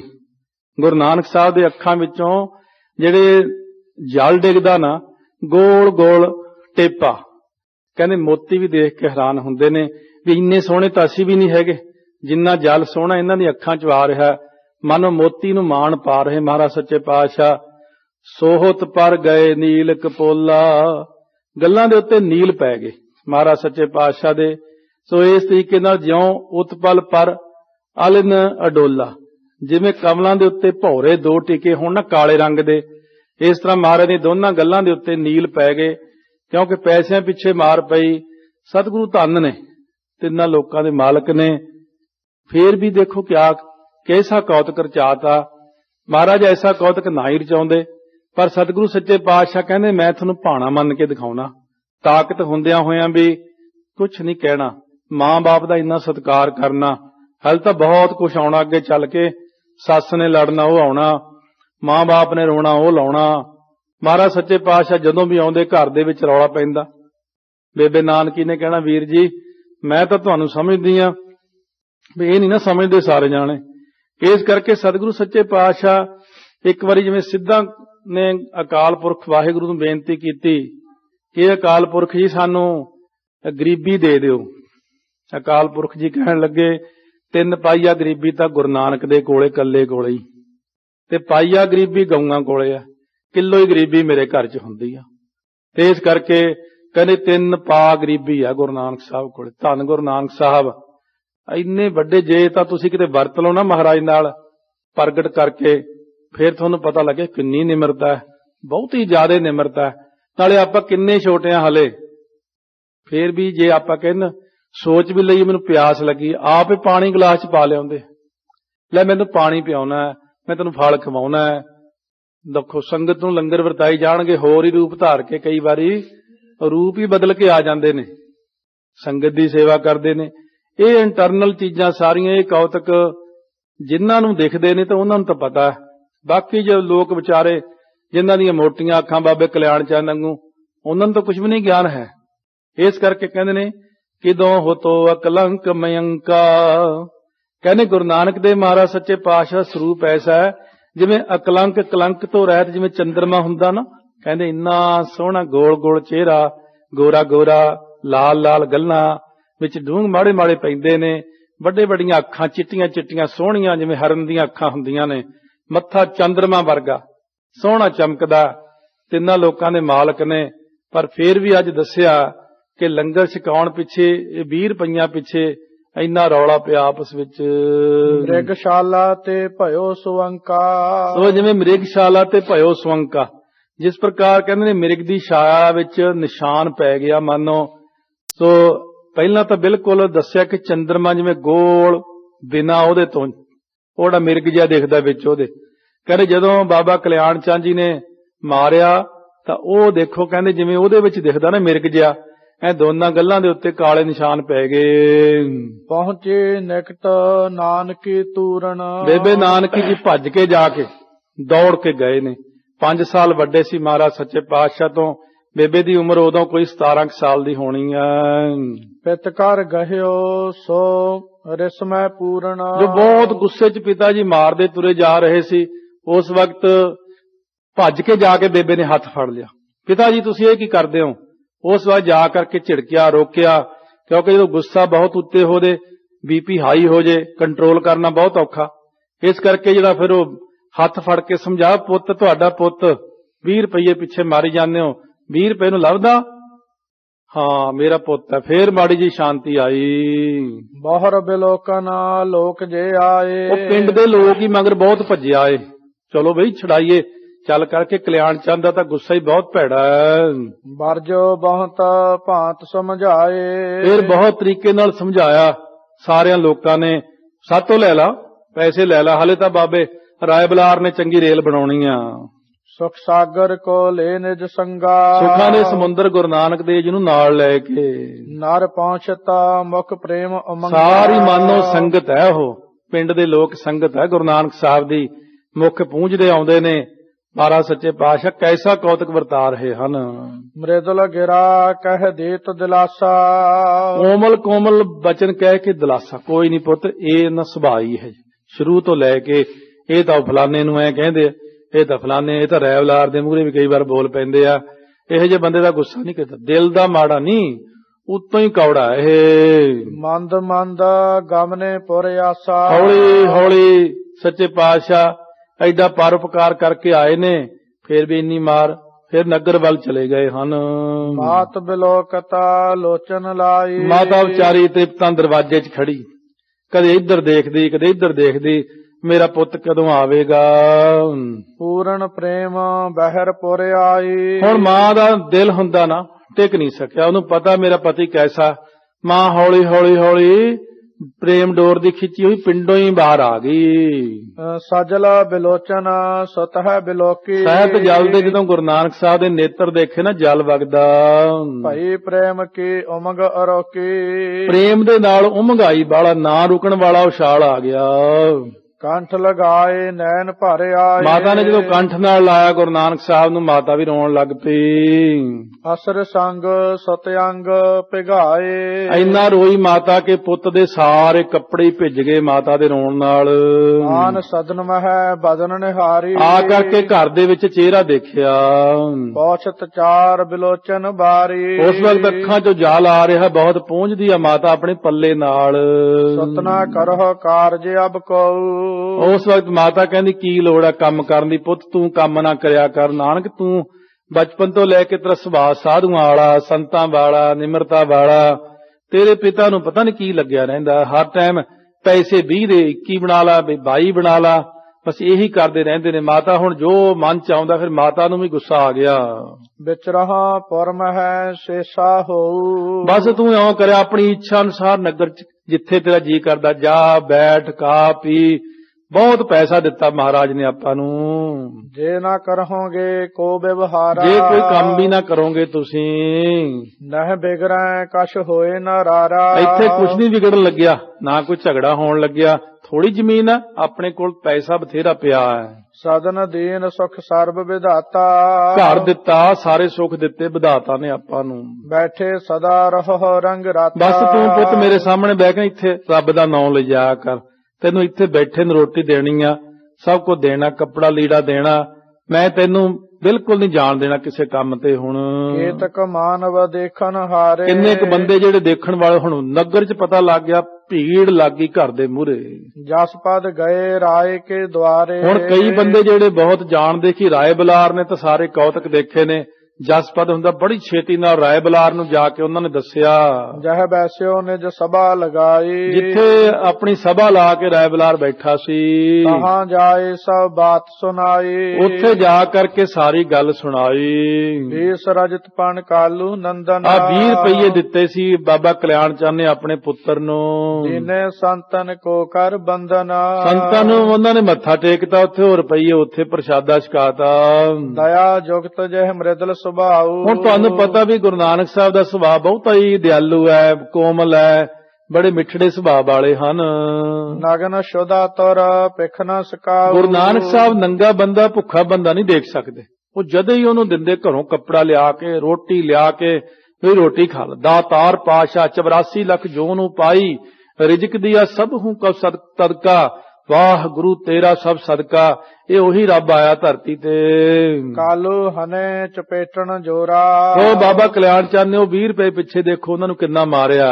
ਅਤ ਤਰਾਸਤ ਜੇ ਤਰਸਨਾ ਥੋਰਾ। ਤੇ ਦੇਖੋ ਬਹੁਤ ਜ਼ਿਆਦੇ ਦੇਖੋ ਗੁੱਸੇ ਚ ਆਏ, ਜਿਨ੍ਹਾਂ ਨੂੰ ਬਹੁਤਾ ਜ਼ਿਆਦੇ ਗੁੱਸਾ ਆ ਗਿਆ, ਡਰਦੇ ਨਹੀਂ ਹਨ। ਸੁਨਤ ਕਾਨ ਇਵ ਰਾਏ ਬੁਲਾਰਾ, ਕਿਉਂ ਕਹਿੰਦੇ ਅਤ ਤਰਾਸਤ ਜੇ ਤਰਸਨਾ ਥੋੜਾ, ਬਹੁਤਾ ਜ਼ਿਆਦੇ ਡਰਾਇਆ ਗੁਰੂ ਨਾਨਕ ਸਾਹਿਬ ਨੂੰ। ਨਿੱਕੀ ਜੀ ਉਮਰ ਹੈ ਤੇ ਤਰਸ ਨਹੀਂ ਆਇਆ। ਜਦੋਂ ਬਾਬਾ ਰਾਏ ਬਲਾਰ ਜੀ ਨੇ ਸੁਣਿਆ, ਸ੍ਰੀ ਨਾਨਕ ਜਿਹ ਕੋ ਬਹੁ ਪਿਆਰਾ। ਜਿਹੜੇ ਰਾਏ ਬਲਾਰ ਜੀ ਗੁਰੂ ਨਾਨਕ ਸਾਹਿਬ ਨੂੰ ਬਹੁਤ ਜ਼ਿਆਦੇ ਪਿਆਰ ਕਰਦੇ ਨੇ। ਪ੍ਰੀਤ ਸੰਗ ਹਿਰਦਾ ਪੁਰ ਪੂਰਣਾ, ਪ੍ਰੀਤੀ ਦੇ ਨਾਲ ਹਿਰਦਾ ਭਰਿਆ ਆ। ਦਾਸ ਬੁਲਾਏ ਪਠਾਇਓ ਤੂਰਣਾ, ਦਾਸ ਨੂੰ ਬੁਲਾ ਕਰਕੇ ਛੇਤੀ ਭੇਜਿਆ, ਉਰੇ ਆ ਵੀ ਇੱਧਰ ਆ। ਕਮਲ ਨੈਣ ਅਨਹ ਮੁਝਿਆ, ਜਾ ਗੁਰੂ ਨਾਨਕ ਸਾਹਿਬ ਨੂੰ ਮੇਰੇ ਘਰ ਲਿਆ। ਮੈਂ ਨਹੀਂ ਬਾਬੇ ਕਲਿਆਣ ਚੰਦ ਦੇ ਘਰੇ ਰਹਿਣ ਦੇਣਾ ਉਹਨਾਂ ਨੂੰ।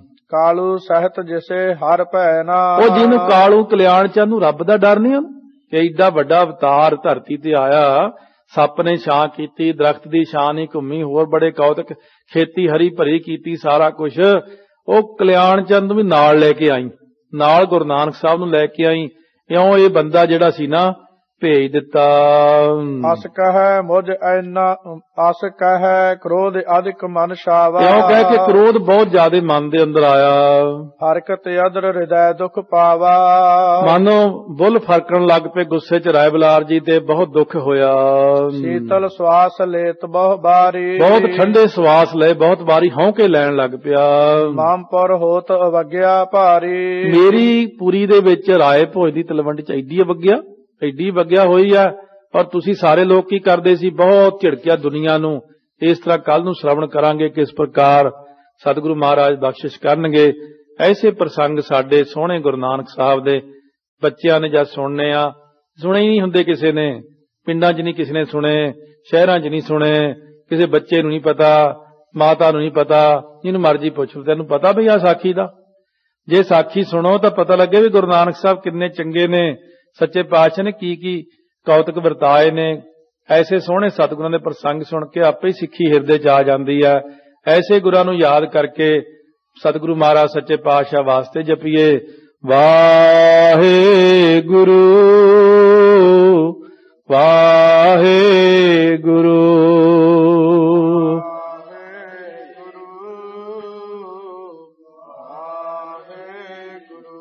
ਵਾਹਿਗੁਰੂ ਵਾਹਿਗੁਰੂ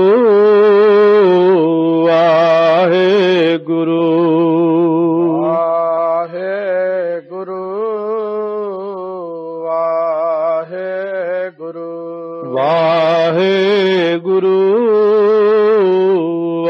ਵਾਹਿਗੁਰੂ ਵਾਹਿਗੁਰੂ ਵਾਹਿਗੁਰੂ